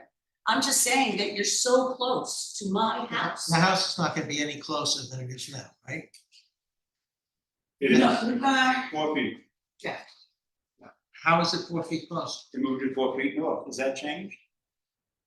Is that the northerly edge of the house, 4 feet? That was the walkways. The wall, but the house itself is not close, right? The deck has been moved further away. I hear your comment about the air Yes, conditioning. but the back. and stairwell, But that's to the east. I guess, I think what you're saying is that when you have my neighbors, right, that stock property, right, that immediately to the south of the farm. That was a tiny house. Yeah. And they reimagined the property and it went from, the tiny house is still there. Yeah. But now there's actually a much Well, larger, so the yeah. mass makes, you have a bigger neighbor. And I think that's what you're saying, you have a bigger we neighbor. talked a lot about the mass of It's this house, clearly it now looms over my house and my deck. And that's very, very uncomfortable to me. And this is not about the aesthetics, you can build whatever you want, you paint, I'll be like, there you go. But you know what? the stairwell going up the entire western half of your house will be a runway for everyone in the family, which is large. Great, wonderful. It's not about children, it's not about laughing and skipping. It's about neighbors understanding and being graceful about distance. And I would like to be able to preserve that. And I would ask you to rethink the staircases and put them on the southern elevation. You got room, you're going from scratch here. You could put 2 different staircases on the southern elevation. Mr. Ludwig doesn't care about the southern elevation of your house, but I care about what I'm looking at every single day and night when I wake up and look at it. Okay, I'm done, and that's it, but I would ask the board, and I would ask the Krumholtz family to think about the impact that this is having. I think that that's a human responsibility. Excuse me, they have been trying to address I get that, and I your said thank you. concerns and the And I Marinos. said thank you Okay. for reducing the Okay, roof so deck, which was gonna be a really big problem. So I'm not saying anything about the roof deck. I am still We- talking we- about this staircase. This is this the third time this was? What This we is the have second time tried, I've second time, but it's been on, there was an adjournment, it's been on for quite some time. Mhm. During which we were hopeful and in part successfully that the parties would talk to each other and find some amicable resolution that would satisfy your concerns. Now, your concerns are practical and aesthetic concerns, they're not technically zoning concerns. No, they're So- not aesthetic, no, no, they're no. about quality of life and noise. Okay. And Well, the noise that carries from the ocean. I'll accept quality of life. What I'm Okay. saying is that we're sitting here trying to make a determination as to whether certain zoning variances could be granted. I And the agree, that is your principal- job. The principal That is your variance that we're I get it. being asked to consider is the encroachment into the easterly front yard and sanded, which was more substantial and has been reduced in response to those discussions. In addition, That didn't help me. that's- Sorry, but Excuse me. helping the east doesn't move because I I'm know. all on the west side. I So understand that, I'm but here if the to air represent conditioning what units, it's doing the to air me. conditioning units are in a legal location. They're subject to noise restrictions levels, they can be insulated. You're here talking to us about air conditioners that are now gonna be in your face. What I'm trying to say to you is that the homeowner and you, presumably, I don't know you personally, but your representatives, have been in discussions now for a couple of months about a reconfiguration of the house in order to better accommodate your quality of life and a reduction in the need for the variances. One of the proposals that's now being made is a change that's gonna result in a massive increase in the variance that's necessary and a different encroachment in the wetlands, whether it's larger or lesser of an encroachment in the wetlands, means going all the way back through another process that could delay this thing another year, and moving the house to the south when it's already on a foundational location where it's gonna remain is another massive expense to do. So a lot of the things that are being proposed are gonna have an extraordinary delay in time, an extraordinary expense. And what I've been trying to focus you on here is how much of a detriment or a benefit is gonna result from this disruption. And I don't see any evidence about moving the house 25 feet to the south, which appears to be a substantial impediment to the homeowner, producing any comparable benefit to the other homes. The only thing that seems to me that could possibly benefit the other homeowners more, there could be negotiations about a relocation of the air conditioning, though that's not in my purview, because it's a legal location. If that's some sort of a compromise, if the air conditioners were moved. And the stairwell, they are compromises, and I think they would be Excuse me, very, if very the helpful, air but you condition- haven't let anybody. Excuse me, if their the air knowledge. conditioners were moved to another legal location that was not in your view, Uh-huh. would you not object to the extension that they now propose to the east of their extension? as it is. I don't think that's a gimme. What Well, I'm telling okay, you, what I'm telling you, exactly my what I'm point. telling you as Exactly a my neighbor. point. Moving the air conditioners Well, that has is an attempt to Right off the assist you, bat. but it doesn't change the encroachment in the east. Let me I finish. want to If you hear would let me testimony. finish, I can tell you what. You if said you were if finished. No, if you move the staircase to the southern elevation and you move your air conditioning units so that they're not under Then you would my no nose, longer object to the extension to the then, east. then I'm out.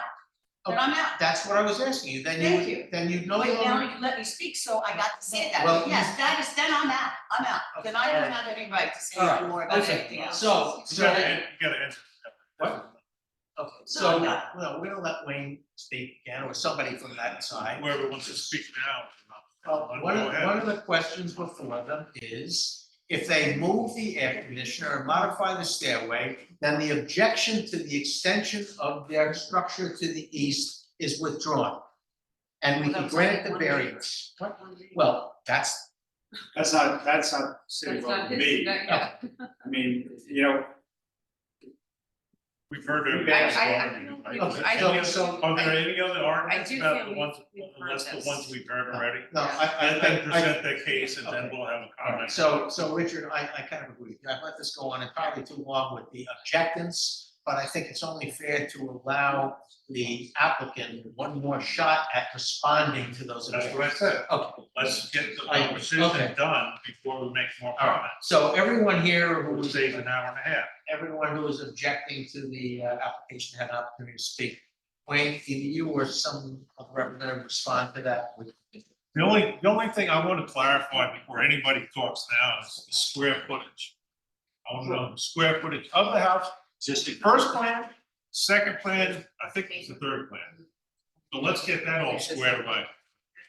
Existing, Existing house, as per the plans in the record.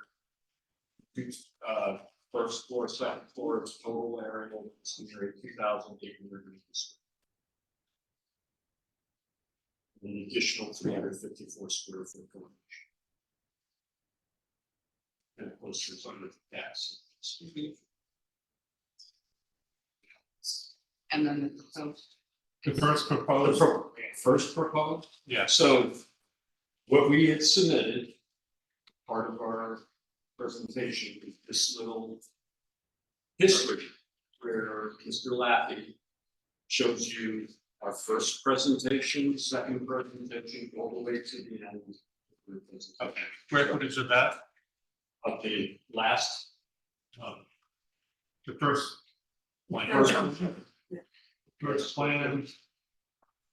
Square foot. So we get this all The straight. plan that was subsequently reduced to the one before us now, but 4 foot.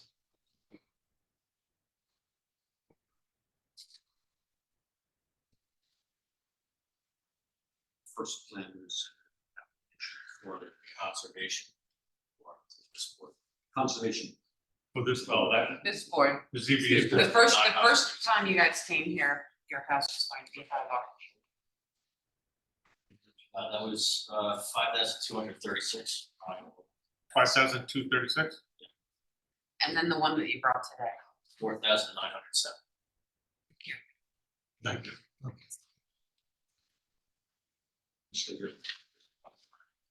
That's the permissible GFA. And what's the permissible GFA on the property? Actually, it was.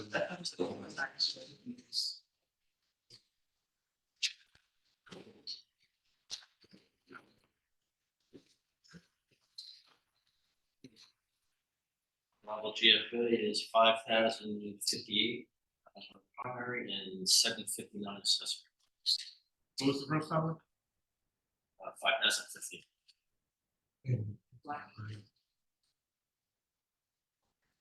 Are you sure of that? Yeah, there's a chart on the main set and on sheet A 1.1. So I'm looking at the breakdown. Should be in the survey, shouldn't it? That's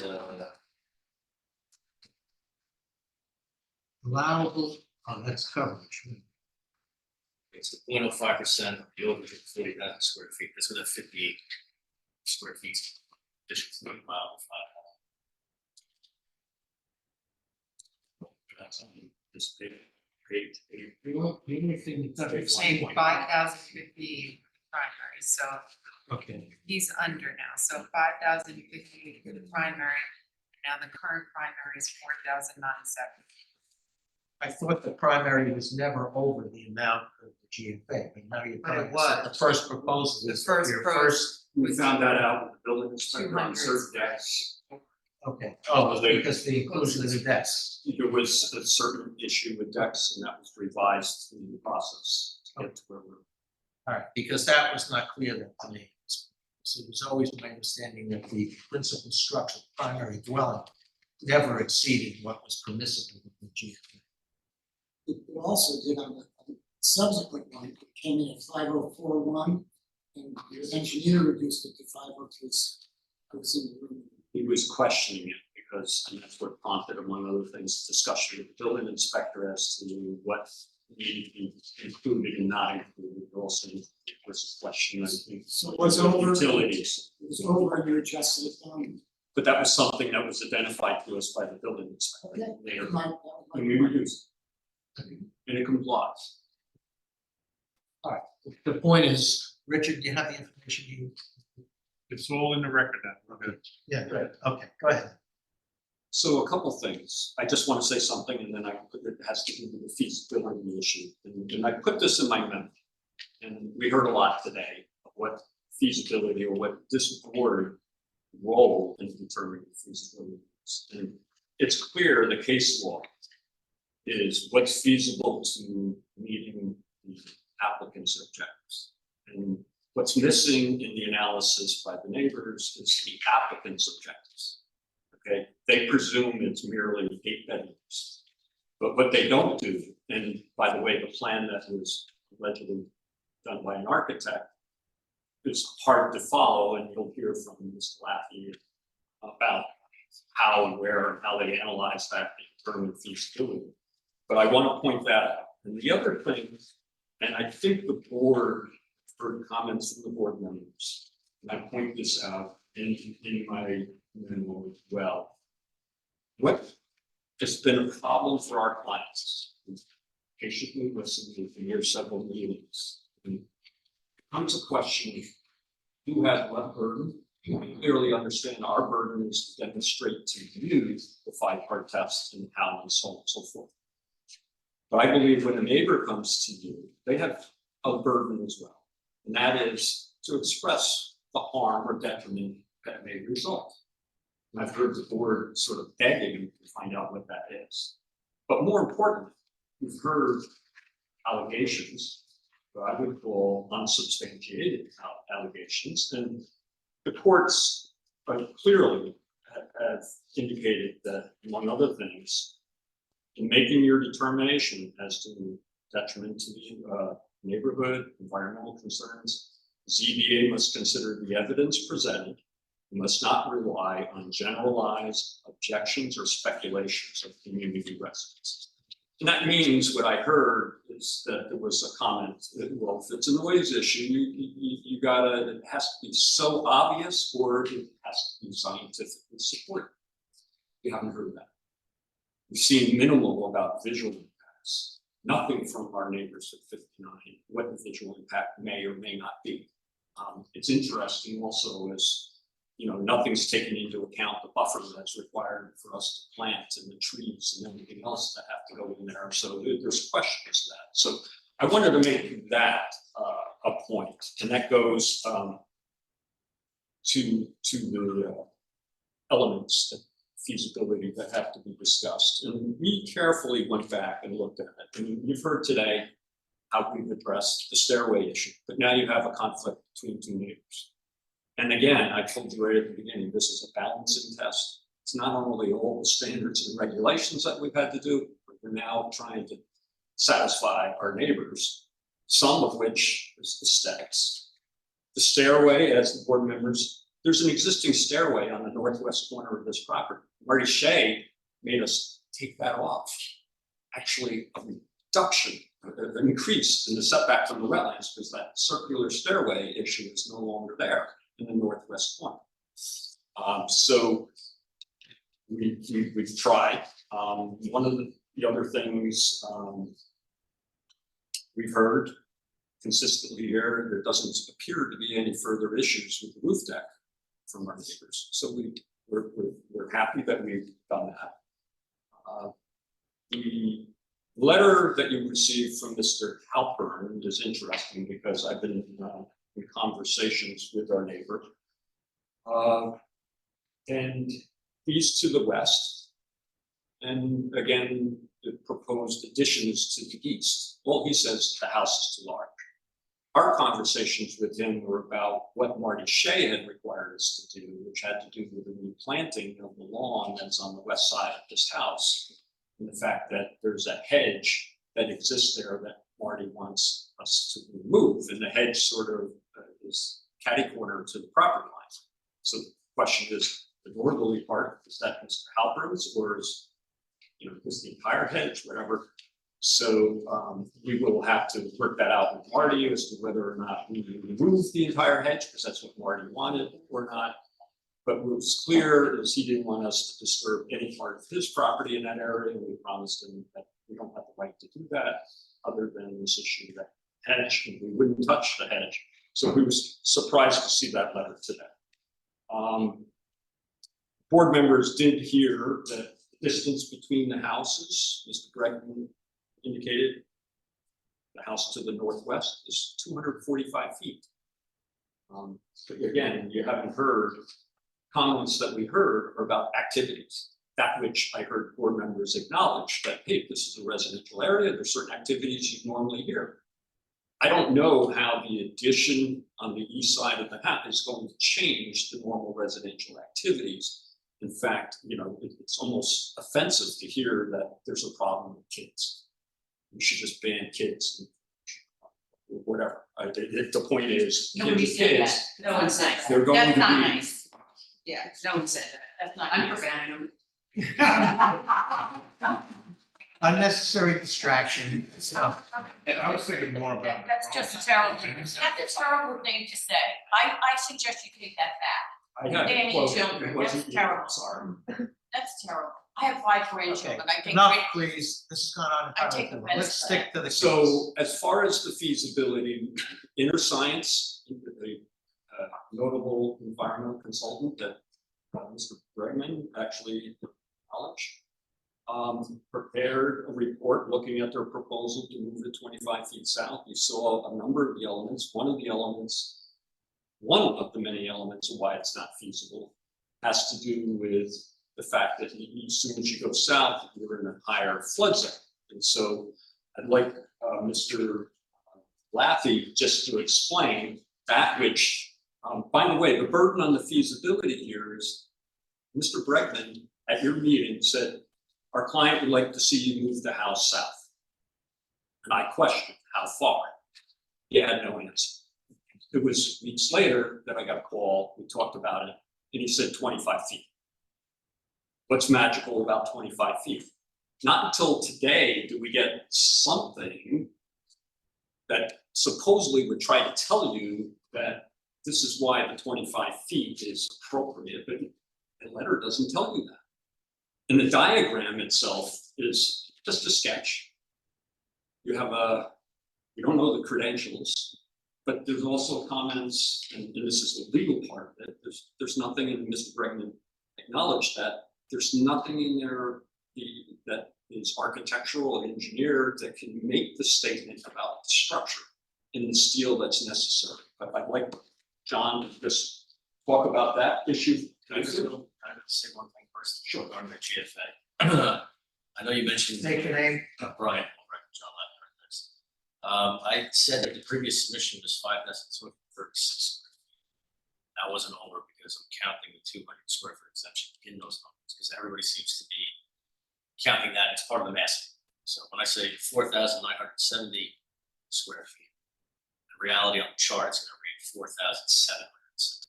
I'm counting the 200 in there just for massing.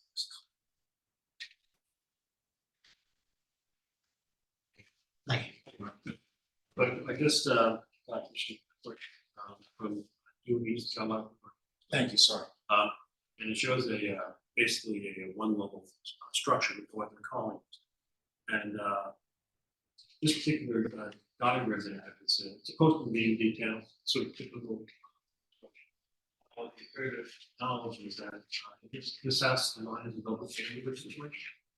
So essentially what it is designed, if you're looking at the house.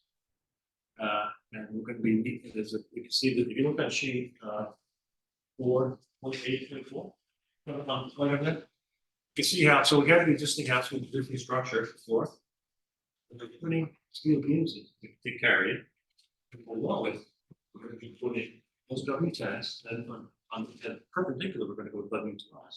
There's two reasons for that. One is because I can't even bring out 9 feet to the east. We can't even leave out 6 feet to the north and south respectively, and also 7 feet to the south. The reason that's important is because the upper steel allows me to carry all of the structural, all the components of the framing. And the lower part allows me to do things like I got to get plumbing in there. I've got to get HVAC ducts. I've got to get cabinets. There's a series of structural, not only structure, it's not just the structure of the house, how am I gonna, I have a bathroom on this side of the house, a bathroom on this side of the house, 4 inches per foot. I can't do that, and they're saying it's, they want to do it on W14, which is approximately 15.5 inches. I can't put that in that thin of structure and then expect to pitch, ducts, plumbing, wiring, all kinds of things, insulation. So imagine if you go past about 9, that's the bottom of my house. In fact, my first floor, I'm gonna go 14 inches there. There's no way I'm gonna ever have any room in any type of way to feasibly make this house like these guys. So that's why I need to. So it's not merely the structural issue of the beams, it's also the practicalities of the amenities, the utilities and everything else. It needs to be within that space. That's correct. So the other issue that was raised has to do with the floor plan that was proposed by our neighbors. Maybe John and Ryan, you can talk about the floor plan and your analysis of that, why and how you came to being able to come up with the alternative of 4 foot reduction as opposed to 12 feet. Well,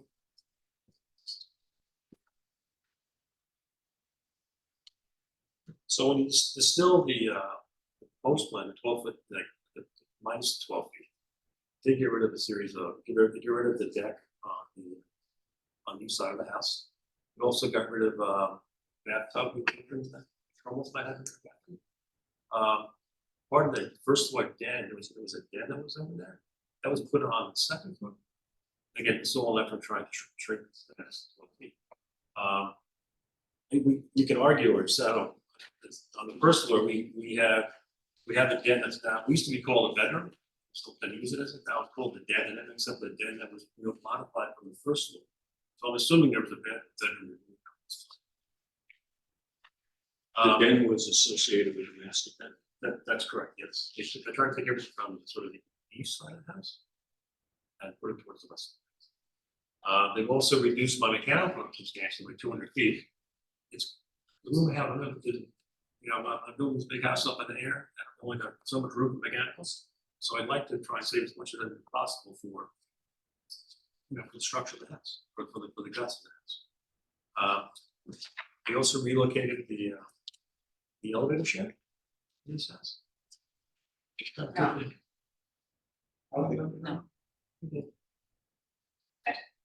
Well, The plan, just talk to the board and describe the changes. And all the other rooms are just, they basically sort of segment to cut all the rooms away. A little bit. Yeah, they didn't address furniture and how it fits in these tiny bedrooms. Feasible. Okay, so it's your view basically that you work very hard to reduce, to accommodate, and no further reduction is feasible to still achieve the result that you wish to achieve. And it's like right now. All right. Unless anyone else has anything urgent to say about this, we do have another applicant here, we've been here quite a while, so I saw, now it's a hard call for the board here. Whether we, close the hearing based upon this, even if we do allow further opportunity to submit written documentation. Before we render a decision, or whether we, I think we've heard about as much as what we hear. And so the discussion is over between neighbors, is that what, if we Well, close the hearing, the discussion? We close the hearing, it would not prevent them from coming back to us with written documentation in advance of our next meeting that we would consider part of the application, even though there would be no oral presentation or discussion or back and forth. I think that everyone basically has had an ample opportunity to express their views. That there could be further changes, but no further argument if we close the hearing. You want to close the hearing? I don't think we should, You want? I mean, I'd like to close it, but I don't think Okay. we should. It doesn't, no, well, in the past, sometimes we've closed the hearing and it's turned out to be premature because somebody Right. comes up with something afterwards. So we can continue the hearing, allowing further documentation, but being very restrictive of any further discussion, only new material or something to that effect, so that we don't drag this out. We're not gonna render a decision now, anyway. If we close the hearing, that also puts the burden on us to render a decision within 62 days. And there's a lot of material here to review, so I think we should close the hearing, you think we should close it, you think we should do what? close the hearing. I don't know. It's I narrow. said, I thought, I You wanna think leave that it at this moment, I feel like maybe there's more discussions between the neighbors that could happen, but maybe I'm wrong. Maybe the attorneys could. tell me Hang on that. one second.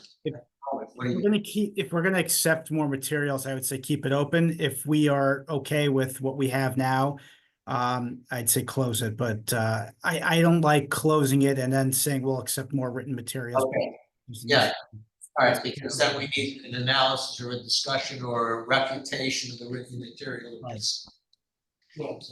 My recommendation by closing is no more materials should come in. Okay, that would foreclose the opportunity for any further compromise, basically, in terms of moving HVAC units or modifying the exterior of the stairway. So, I just offer on that, Yeah. if that was to occur, and we certainly all encourage our clients to try to continue discussions, but I would notify you and ask you to reopen if necessary to accept whatever comes about, but otherwise. well, that's kind of why I asked you whether there was anything further feasible to do after all those compromises were made. So let me ask Chris, if we do close the hearing, and either the applicant or the applicant in conjunction with the opponents, were to notify us that there is further progress on discussions among them that might have bearing on our determination. Is it complicated to reopen the hearing? We have to notice and anything else like that? In my view, we would be able to reopen at that point. I don't see an issue with the requirement to renotice. I think it's cleaner to continue it anyway, because then there's no conflict about because then even if the materials are, you'd have to be at the next meeting before you would be able to vote to reopen. Okay. So it makes sense to continue the hearing. So if there is any further discussion, it would fit right in. We could hear it the next meeting and not be delayed by procedural necessities. Yeah. I would say that if you're gonna continue the hearing, despite your point of possibly trying to limit any discussion, I never seen that happen. And so I expect us to be here, but I agree with the comment that you made earlier, is I think everybody's had a fair opportunity here. I believe, even though I'm always hopeful to go talk to the neighbors, and that's why I said if something were to occur, but it hasn't happened. I mean, clearly, the discussion I have to have is with Mr. Bregman and Mr. Bragg. Yeah. And something always gets lost in the translation. We could excuse you while we take the next application. while you go outside and have a further discussion while this hearing is still open, to see whether you could reach any decision in that conference room back there and come back and see us today. I err on the side of giving people as much opportunity to work together as possible and to speak as much. I know Richard gets impatient with me because I let it go on too long. I'd rather give people the opportunity to talk things out than to have them cut off. On the other hand, it becomes a little dysfunctional. Now, when I said that if we kept it open, I'd have to be much stricter in terms of controlling the discussion. You get up, you say what you have to say, and you sit down. We don't want to hear repetition of the same things over. So, Before you do something, I just want to say, I had a conversation with my client. Yeah. We attempted to have a client talk to on this. Yeah. And it didn't go well in the comments that were subsequently made. My client has indicated there's likely no ability to do something here unless there's some acceptance. Okay. So I would say, we would ask you to close the hearing and make a decision. Eric? Putting the blame on Deborah is not generous. All right. And there were no discussion, or as I specifically, discussion should be terms. And Okay, we're having meta communication here too. This is more discussion about the relationships and the interplay. All I care about right now is if the applicant is willing to stand on the application and the testimony and does not believe further progress will be made, regardless of whether they are obstinate that they're not gonna move or she's obstinate that she's not gonna bend, I don't care. If there's an opportunity for further constructive adjustments to the application so that people will go away happier and with a better resolution, I'm willing to allow that opportunity. And perhaps the best way, as I say, is to let you go in the other room while we hear this other application and have you come back again today. Otherwise, we could leave the hearing open until next month, where we could hear further testimony and close it completely.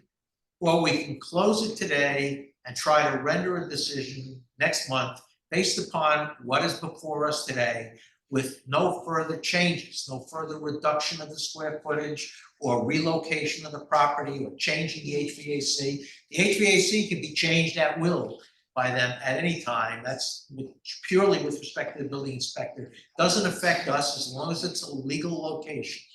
So if that mollifies somebody and it doesn't change the zoning board outcome, the variances, you can do that. You can always try to accommodate each other. What we're gonna render a decision on is gonna be the existing variance. And, unless you wanna have a further discussion, then I'm inclined to just go ahead and close Why don't the, we poll the rest of the board? well, that's what I started to do. You'd like to Before close. we discuss anything else. So, Richard, you confirm that you wanna close the, Yes, I would like to see. Marilyn, I'd like to be. she wants to leave it open. What do you think? We'll go in deep, see if we can. I guess I feel like we kind of have to. It's a hard call, it's not easy. You're really smarter than you were too, so I would defer. And you and I will pledge, each for myself and action. It will be very successful. Okay. I think the majority of us want to leave the hearing open so that there can be further opportunity for the parties to, I don't want to say parties, because you're not parties. And this is not a debate or a lawsuit between parties. This is our administrative decision. We appreciate the input from everyone so that we can make as informed and fair a decision as we can, weighing the benefits and the burdens and the feasibility of alternatives and the effects, as you all know what the requirements are.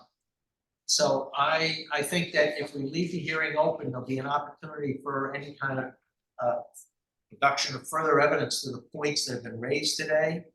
And if there is any further discussion next month, because the hearing has been held open, I'm gonna try to go against my own character and keep it very, very short and to the point, and cut you off if you start wandering into personalities and things. Only want to hear the salient points, okay? So, I now hear a motion from who? I Richard? make a motion to keep Marilyn made the motion to keep the meeting open. We will, a second? All in favor? Aye, one nay. Oh, you can go along. Okay, so it's unanimous. The board has voted to keep the meeting open. So we will adjourn this hearing to the July 12th, is it? July 12th meeting of the ZBA here at the Village Hall. Very great on you guys, really, thank you. All right, well, thank everybody for your patience. And, Thank you, thank you. Thank you, guys. Thank you. Okay, Thank you. very quickly, the second item of all business on the agenda, are you ready for us? You good? Yeah, would you mind, can I just take? Go ahead. Okay, we're gonna have a brief adjournment, recess, not adjournment, recess. So great. Exactly.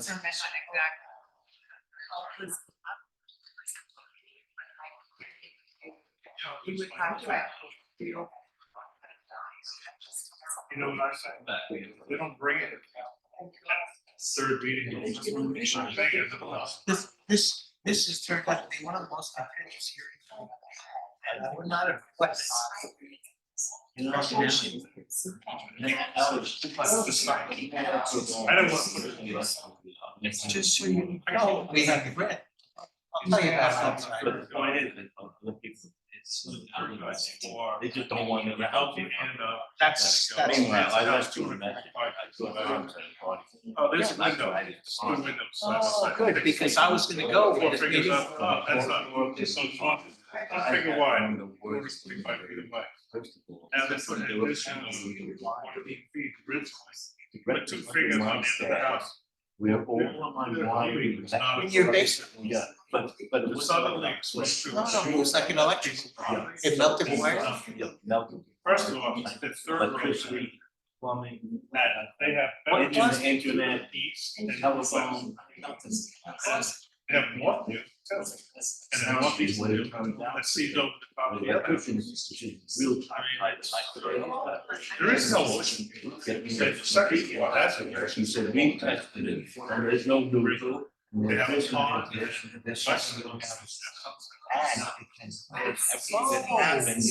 said, do I? If you lose the ground outside, there's corrosion. Do I have?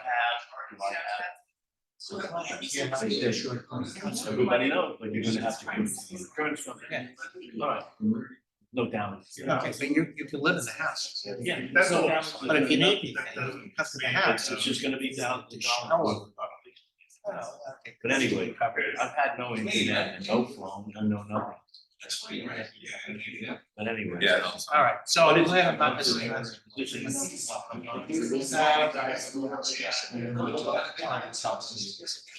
this one. I'll tell you about this one later, because I want you to sign. I was like, wow. It's gonna be about the setbacks under the seascape house. It's up to you, what else you can do? I mean, what happened was, I couldn't do anything. Yeah, I get it. So I went up behind, you know, it's nice, wrong way. From there, we called, and I many of them called me.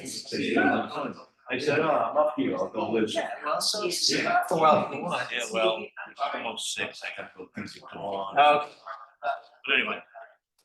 Long meeting. I'm sorry, I, maybe I'll let people go on too far.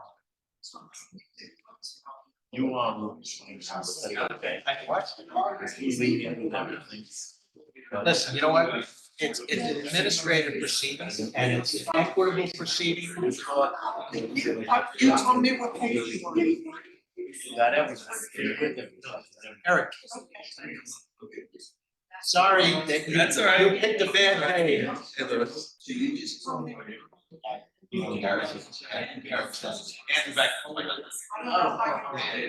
You picked a bad day to have to come.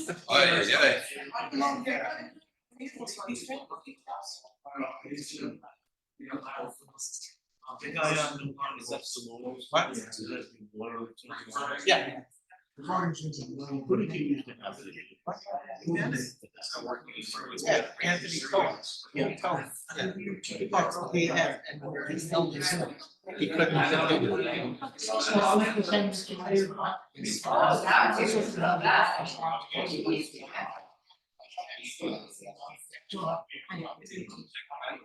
Yes. Alright.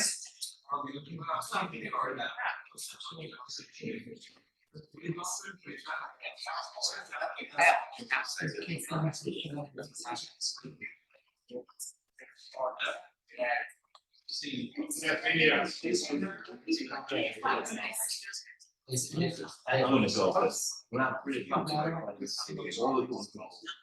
Yeah, I would do that. Yeah. I'll see you later. Are we ready? Yeah? I have a nerve right now. I had a nice little discussion there with Eric Reconvened, right? I felt like that was, he's tough. Yeah. Oh, they adjourned. Yeah, well, I'm gonna deal with that very quickly. I wanna reconvene, getting late, we're reconvening the meeting. And, Okay, good. That's right. We have another item of old business I can dispense with pretty quickly. It's the application of Stainer, SHTAINR, for 101 Hedges Lane. This was an application for an area variance for parking spaces in a required front yard. Okay, this was an application which was motivated in order to comply with requests of the Architectural Historic Review Board because they did not want curb cut on Fairfield Pond, right? When the application was heard by us, we thought that the conforming, that the a more conforming location. Am I getting off the track here? Let's just stick with the fact that they have requested an adjournment. And, no, it's all. Yeah, they did. Yeah, they requested an adjournment. Yeah, they requested an Right. adjournment. Okay, yeah, I'm looking at the, yeah, that's why I was reciting the elements of the thing. The applicant had requested an adjournment, and I will move to grant the adjournment again to the July 12th meeting. Do I hear a second? Second. All in favor? Aye. Right, okay, so we've adjourned the Stainer application. Now we're on new business. This is the application of Eric Stegich, and Diana Weiss with respect to 124 Seascape Lane. And this is also an area variance for parking spaces in a required front yard. And for the applicant, David Mansfield, the architect. okay, Time. This is my first time presenting to the village of Saginaw. well, I'm sorry that you had to wait so long to sit to Eric. So I hope also like a theme. So. Before we go any further, are you have the affidavits and then we post? Okay, yes, I saw them posted in front of the house. Good. I didn't get your name. David Mansfield. David, you know, just before you go on off the record, David Mansfield was the traffic attorney who took care of all the speeding tickets of myself, my family, and all of my friends on the Long Island Expressway. From getting back and forth between the cities. So I have a very fond recollection of David Mansfield. Now He took retired. care of all the speeding tickets. Well, he handled, Yeah. when I say took care of, I mean, he represented our interest and did the best he could. My dad was a frequent client. You were too. My dad, not me. Well, okay, if it weren't so late, I would tell you some funny stories about that, but let's move on. So, Mr. Mansfield, please. I will try and go through this presentation as efficiently as possible. It's gonna be in a couple of different components. First, it's gonna be just describing the lot where this property is. Obviously, you're probably familiar with Seascape Lane. I've seen other projects come through zoning board previously, but from this slide here, you can see that the house is marked with a red dot there from Google Earth. You can see Sagamine Beach and Sagamine Pond. And if we go to the next slide, we just zoom in a little bit more to see its relationship to its neighbors and to what is we're going to call a drainage easement, which is runs out to Sagamine Pond and then of course towards the beach, towards that sand spit. Next slide, thank you, is just basically showing an approximation of where the lot is and the size of the lot is 0.93 acre. There's currently a property in the house on the lot that we took permit for demolition of this, and you perhaps even go to the next slide. This sort of gives you an overview of like the end of Seascape Lane from the drone, shows the cul-de-sac circle around and then houses looking at towards Sagamine Pond. The next slide after this is an aerial image of the property as it currently exists. It's a single-story tile house with a basement and a garage in the front yard. Existing house is built almost entirely within the wetlands area. I believe off the edge of this green space. The next slide after this shows the property's relationship to the neighbor to the south, number 152. It's a more recent development. You can note here location of the wastewater treatment for their property. One there you can see it's like a praline on the front. 138. Is that 138? Yeah. Took that from Google Earth.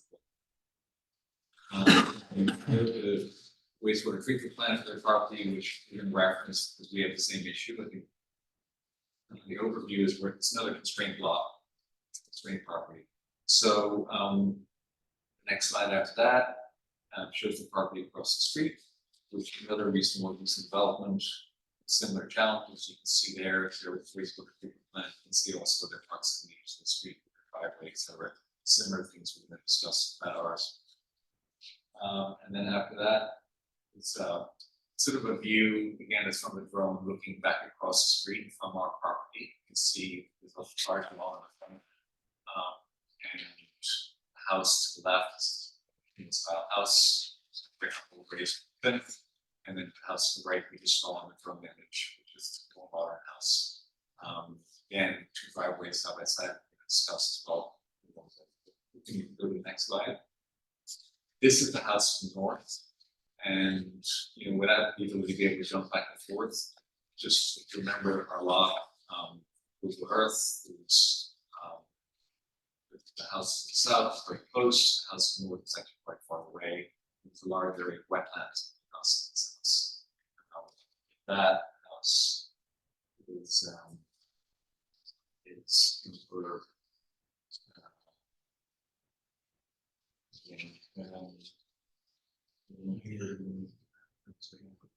actually don't have any for 76 maybe? 76. Yeah. So the 110 is a vacant lot between our property and on one of these shows. Is that a vacant lot? I don't think it's vacant. Or is it part of just? It's like a double lot. Double. 76. Okay. Yeah. 76, but it's primarily wetlands in the area. We do actually have the site plan, site survey of that, again, with the specification we want to make with that for reference points. But if we hop on to the next one, this is just a review of Seascape Lane. It's actually been repaved since this, but our lot has some water issues from both being addressed with the repaved street. But if we keep going, next image, you can see here, this is the current house that stands, go well back, close to the water. The overview is that our new property is, firstly, this house is not in any sort of state that we could, you contemplate restoring it, or building on it, or adding to it.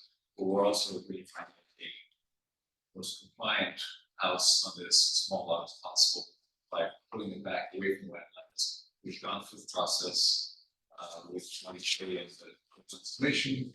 we've negotiated our 75-foot buffer, and we've also gotten our wastewater treatment approval, DEC, the DOH, sorry, states. City business. Next slide here is another view of this that plot. So maybe we pop to the next one after that. Just, yeah, this is the current house. You can see perhaps maybe better on the front view is 14, I believe. That it's This is 14. Yeah, it's essentially in these numbers in the top right of which ones. The existing house is a driveway from the north side, and there's a garage built. I think over there, across the 60 plus feet away from the street. So the house will be demolished, and the next slide shows what we've had approved today. Again, we have the next slide, it may be a little bit easier to read. We try to make it a little clearer. And again, we have some computer renderings and stuff here again. But you can see here with some color coding on this site survey. You see the drainage easement, you see the area of wetland buffer. There's a black dash line just to the edge of the deck, and the edge of the pool. There, that is the line of the wetlands buffer. We have shown there's a sort of light lime green relief wetland buffer that we are getting with mission. But essentially, from that line back is wetlands, and will be obviously planted native.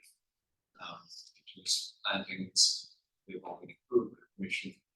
From that point back, we have our pool, which raised again deck. And we have the main house, which sits closer to the street, and we'll discuss that in a minute as well. The front area, which is sort of light green color with number 4 on it, that is the old Gifford wastewater treatment plant. So noted here again, it might be easier to read it on your plans. We have 5 different variances coming to today. That's the whole belief.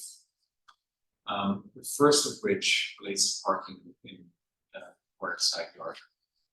And number 1 there, you see there's 2 cars depicted on the south side of the lot.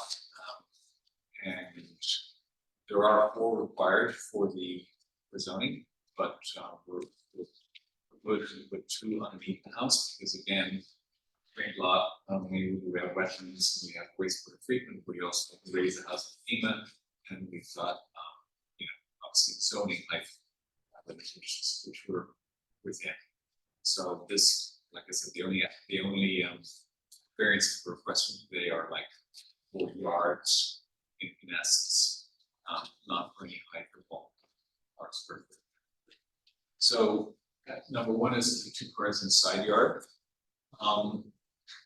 The note I'd like to make about this is like we did change the driveway location to the south side of the property, and you may remember from one of the images, the house to the south has its driveway there as well. So we put them together. It also, because of zoning, we pushed the house as far away as feasible from the property line because that is the closer neighbor. And again, it's a limited lot size, squash back and front. We're trying to make the house as efficient but also viable. So pushing the house away, keeping the driveway side by side, we feel like is the best way to mitigate the impact on the neighbor.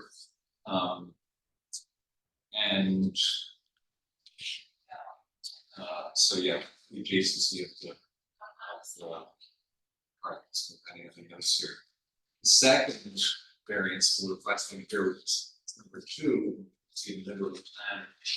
Again, we'll look at this more perhaps in renderings. be a little bit clearer, but again, because the house is raised for FEMA, we have, there's some steps to get up. Basically, we're at VE12, which essentially puts our finished floor height at 15 feet. 2 foot and then a foot per center to floor, 15 feet. Our average grade is about 6 to 7 feet, so we have to get up 8 feet essentially to get the grade to the house. We're asking for variance in our front yard setback to put a staircase over 1 foot tall. So the stair runs up in the front of the house and it turns in to the front yard. The third variance is for the, this is probably what you've heard before, is the bulkhead retaining wall for the wastewater treatment plant. So again, the rock and hard place, the only place we can put our septic system is in the front yard, like pretty much all our neighbors. We try to keep it back as far as possible from the street, but it still does run from like 7 to 11 feet off of the property line at the front, which is more or less what other people have done. Not that that's the reference point, but I just think that this is the solution we've come with. We've also tried to keep it as low as possible, try to mitigate the impact of this retaining wall. Our retaining wall is only 2.5 feet at the street. I feel like that's something that can be planted against nicely and not create too much of an impact. It's not like a full height, 4 foot height retaining wall, which usually often elsewhere. We've also bermed the proposed septic system, so it doesn't feel as big when you're standing on the street. It's sloping down to the street. Sloping towards the street. Number 4 is that we're because of the wetlands setback to 75 foot off the property and off the flagged wetlands. We are asking for relief from the 40120 zoning of 80 feet to a reduction to 60 feet. And again, this is because the wetlands buffer setback, but it's also, we feel, generally keeping the characteristics of 68 Lane in the neighborhood. And then, so that we've indicated with number 4 there, there's a line there showing the variance is 60 feet at the top, the northeast corner. It gets to be like 64 feet at the southeast corner, but essentially it's 60 feet west. The last variance we're asking for is on the north side of the property. Again, it's like number 5 there, we're asking for a concrete pad for the condensing units to be installed within the required 30 feet that's side yard. Specifically, I think they're 20 feet away. Yeah. Yeah, it's specifically 20 feet from the property line that's close to the required 30. I feel this location works best because significant distance between equipment and the neighbor's property. There's obviously good reason we obviously need to find location because we don't have positions in the front yard. The rear yard is also wetlands area, so we have to find a position either in the side yards because of the fact that there's so much distance to the neighbor's property with wetlands there that are likely to ever be developed. We feel like this is the best place to put our HVAC. It also helps us as well, to be honest, but I think that it's a win-win situation. It's also limited exposure to the street because it's hidden behind the bulkhead. The bulkhead extends past the solution.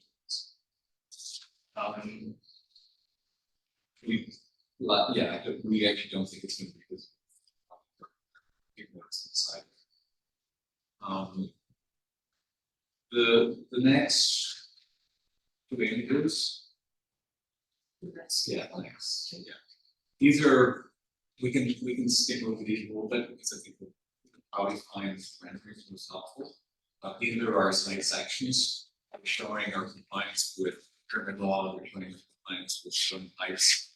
I just, maybe we can talk about it here, but also later, I've tried the design of this house to try and mitigate the bulk. Obviously, when we really have the FEMA, it's something that you guys can across the time, the houses go up. And everyone else stays on the ground. So, you know, we've designed this house, even though it's a two-story property, it essentially looks like a one-story property. And the second floor is like up above, it's a setback, and it's a similar way to do it, like a gable reduces the bulk of the house, the setback between all the houses. We can maybe the next sketch. That's section 2 law. Just to note, the big green law, there's an amazing cherry tree in the lot we're keeping. Nancy hit it. I was gonna ask you. You know the tree? Yeah. So you know a lot. So we are keeping that, and it's definitely something that's, you know, sort of hospital, also something that will help back our house. We can go. So we have some renderings back. This one is helpful, I think, because this is an overall isometric property showing this relationship to north and south. The foreground, you see the bulkhead, you see the perimeter of the concrete, for the concrete retaining wall. It's going to be planted grasses. In the left, from the south side of the property, you see the driveway, and you see also the entry stair. The entry stair is sort of nestled below the retaining wall, or within the retaining wall, and then there's a wooden wall that comes up, connecting the stairs. It's a little bit of privacy as the stair comes up, and you enter the center of the house, you'll see it from better the elevation views. But on the south side of the property, where the roof is white, it's basically 2 stories, and that is the section that I described as being a setback from the 1-story portion. On the far side of the south, the gray areas are decked roofs. That part of the house is only 1 story. We kind of did that as our design, that as a way to solve the issue of the fact that we have such limited height as the FEMA, and we have to comply with current zoning, so we only have a 37-foot carpet height. So between 15 and 37, 20 feet, there's not a lot of space for 2 floors of a house. So those are decks on 1-story portions. They're lower than the roof. We got for some sort of uses the distance of leverage. You see that big cherry tree there in the back of my part. Here you see, I think it's helpful to relate our wastewater treatment plant neighbors. You know, this is what's happening with that variance. You can also see the front stair, how the street is, and also how parking on the south side of the house is, we think, or I think, the best location for the required parking spaces, because we really have nowhere else to park. Next slide is a property from the street. So this is, you can sort of see, we superimpose our CAD model on top of Google Earth, and you can see the staircase going up to the retaining wall, the property across the street is there in the foreground. So we're on the neighbor's lot, looking across our house. You can see the wood from concrete, you can see our grasses, the burned wastewater treatment, which has a nice effect, I think, of mitigating the FEMA raising of the house. We've sort of sloped it up. We've made it look a little bit beachier and more natural. And even though you end up having to walk in, so you see the full height, maybe one of the few, you'll see the side of the house and you see how it has been raised from the street. In essence, it feels very much like a 1-story property. in my estimate. There you see in the left, that's upper terrace, and then the neighbored section on top is it's a clear story in the second floor of the house. The second floor is nested into the first. Let's see. Yeah, those are all my points on it. Next slide. Next. This is view from the southeast. I think the important thing to barely see it in front here in the left is like the bulkhead for the neighbors right there. Ours is actually a little bit further back, it's lower, but it's in the same line. You see their driveways put together, very typical on the street to see driveways put together like that. Again, I think it's a win-win for both parties. We've continued the grass verge, which is again for Seascape Lane, and I think that it's obviously we've taken vantage points, but honestly, I'm not sure if we're going to see the stair that we're proposing that's going to be the front yard setback from this are even any of that so I don't think that's going to impact a lot on neighbors. Here again, we're showing we've raised up, we're floating, we're levitating a little bit here because we're taking anything that is about 5 feet above the first floor height, just to give you an idea of the elevation. Here you see how the house is raised 4 feet. And here you also see goes in 2 cars on the house, goes in 2 cars from that side back. What's not really shown here is that this will actually be a hedge where we're standing, or significant. There is a significant hedge already there that separates the properties. So this is definitely a rendered image that gives us, you know, that vantage point that just expresses the house. The house on the right, see those 2 windows are 2 living spaces. On the left, that structure is actually a screened-in porch that opens out to the deck. And we've sort of tried for privacy purposes, I've already talked about. I know it's only zoning issues, but obviously these are neighbor issues. We've tried this, you know, make this the deck and that's screened-in porch be as you know, private to neighbors possible without feeling like too austere. There's also a back entrance there, the staircase between these two bodies. On the right, you see this front staircase. You can just about see how it fits behind the firm's wastewater treatment bulkhead. Next image. This shows the north side of the house. So we have again levitated a little bit above street level, and we are looking through invisible hedges that exist in a lot of urban growth.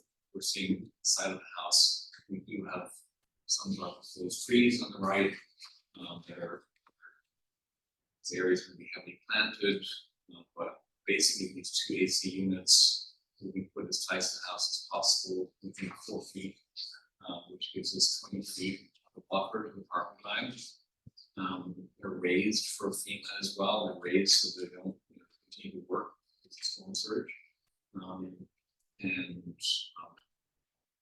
There's the air conditioning units. On the next slide. This is our last rendering. This is showing the back of the house. We didn't really talk much about what's happening to the west, but there's quite a distance between the neighbor and our property. And this view really, sure we'll talk about this more when we get to A or B, but this is more glass and it's a pool. You can see here we're also trying to mitigate the effect of the raised deck, raised pool with plantings, and again, yes, you can see the screening porch on the right. It's the deck on top of that. The main deck pool is rendered as a pool center. In front of those, see There is obviously a cherry tree that we're not showing here. We would block out the entire porch. So maybe something to consider. From a neighbor standpoint. So the next slides, I don't know if we want to go through, but they're basically, this is our zoning topic, we want to reference, I knew that stuff. And we worked with John Woodsman, and stuff was formally, with the list of zoning experience. And then after that, we have our elevations, plans, etc. But I don't, it's late, it's still good. If you have any questions, we can ask people.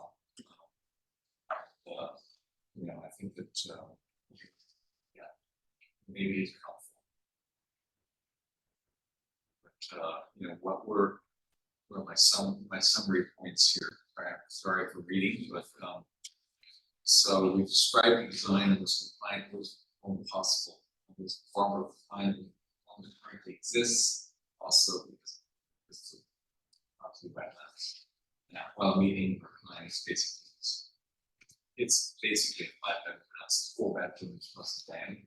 So it's it's not it's about 5,200 square feet, so it's not tiny. It's not a huge site, it's perfectly sized the lot. So what we consider necessities and variances is the direct application plan. That's thank you. So I think my only comment was, if everybody that came before the zoning board could give us something like this, it would be amazing. Very site Yeah. But, yeah, I mean, most of these variances seem logical and necessary, and I don't see any negative impacts. And they're consistent with the neighborhood. But I do have a comment. Yeah. Which is, I have a question, you're the architect? Yes. So when you build these homes, in the glass, are you guys using the glass that's impregnated so that they don't kill about 1 billion I mean, that's a real number, 1 billion birds a year are killed by strikes to glass windows? That's a question that the ARB might ask you, but it seems Yeah. like, given these beautiful homes that people are putting so much into, it's an additional expense, but this is such a habitat. This is an incredible habitat for I agree. migratory species, and I'd love to see that considered. We've definitely. Yeah. And here. Yeah, This is- I mean, we have- windows that are there now, birds run into. Yeah, So like, it's- I it's- I got it, yeah, definitely. yeah, and they, you don't see them, it's inside the heavily, especially these glass that's like heavily insulated. And it's such, it doesn't impact the person's ability to look out of the house, but it if everybody did it, we'd save 1 billion birds a year.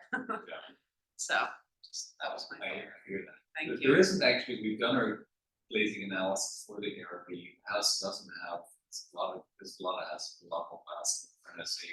There isn't. What it is it's when they can, Yes. it doesn't even need to be a house with a lot of glass, but that full view of through. Yeah. Yeah, Upper floor, the second floor, we do have louvers, often louvers, we have the louver balcony of the floors, there isn't a large section of glass, but definitely downstairs. You're right. it'd be great. Questions? Nobody here in opposition to the application. I kind of concur with Marilyn. I think the variances you're requesting are not only appear to be relatively necessary, but they're beneficial. They're comparable to variances that were granted around there across the street and to the south. I think moving the house as far to the north as you can is a wise decision because of the spread. The driveway back to back with the other driveway is good. My only question there was the views from the house to the south, where it's angled in the front of it, it's gonna be facing into the driveways. Is there gonna be some screening along that property line? There is screening, and we're actually hoping that even though there are windows that look out over the driveway, There also is a lookout. What's the pond? Out of the back. So, and we also have the roof deck, when the roof deck will look over and get this views of the beach. So it was sort of a net benefit, not to like talk about things that are happy accidents, but it's pushing the house back further on the lot. We actually were able to bypass that the house to the south and for a few corridors towards the beach. And even though it's only one story deck, it's not a high roof, it's still it's low roof. We still, have looked at that from our computer to see what we'll be able to see, and we'll be able to get this towards the beach. It's not.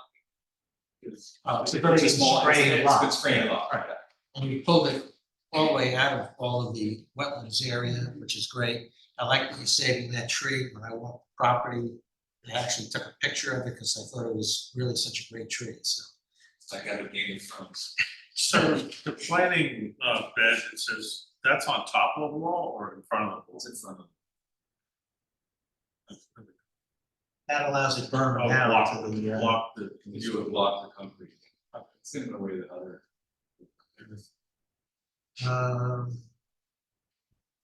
All right, and you have no choice but to raise the septic, basically at that location. So it's a sensitive job as you can do in terms of screening and treatment of the street. I have no further questions myself. Anybody else? And can we take a motion to close the hearing? Just to add on. Yeah, sure. Yeah, so I'm a builder. I'm just So representing, today, you know what, Byron Alvarez. Byron Alvarez? Yes, I'm the representative for 130 Consistent Plan. I have nothing, there's nothing wrong with any of this. I've been managing that property, I've been managing that house for 4 years. And the amount of flooding that comes in through that property, in particular 124, it comes from the southwest portion of the man-made canal. Yeah. And it comes in through and it's flooded 139 Seascape. Luckily, it hasn't been too bad on us, but at some point, the water is coming in from that property along the south side where the driveway is going. Yeah. And if we're putting in the driveway there and we're planning on keeping that same elevation and we're matching the elevation of our driveway, I have a feeling that if we don't figure out how we're gonna stop the water from coming in over that man-made Dry canal. wells wouldn't be effective. No. It's got a massive amount of water. An Right? inch to water there. Yeah, I mean, Elevated driveways. And you can't bulkhead that street. Yeah, I don't know, it's just, I was told to, be here and just, I've seen some crazy stuff there the past 4 years. Get ready for more. Yeah, the Yeah, flood yeah. on the property is good, but. Not just the driveway and parking here, that street is always getting flooded. Yeah, but now that they repaved it, they put a drain in, which Well, that's a dry well. must have dry wells that weren't there before, and now it's been dry since they repaved it. Wow. Yeah, it's like, When they built that subdivision, it was a particularly dry period in that 20 years. Since then, it's quadrupled. Oh, yeah.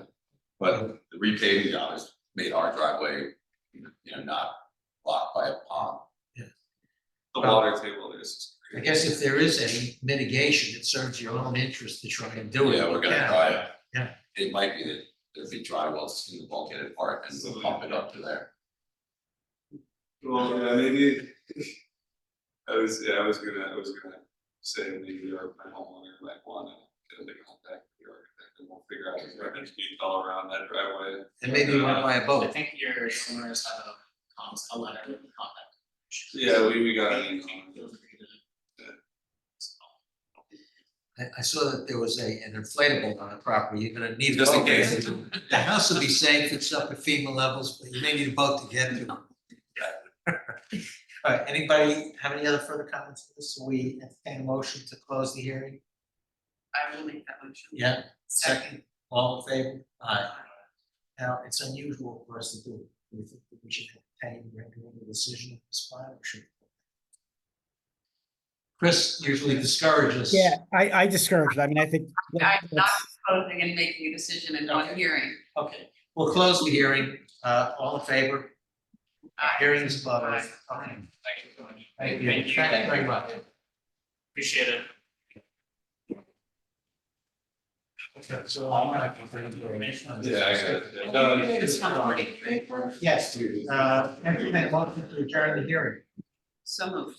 Second, all in favor? How long have you Aye. been working on this? All right, we're done. Thanks for that, Mayor, you've been. You've been there since, Anton moved. I've been there since 85.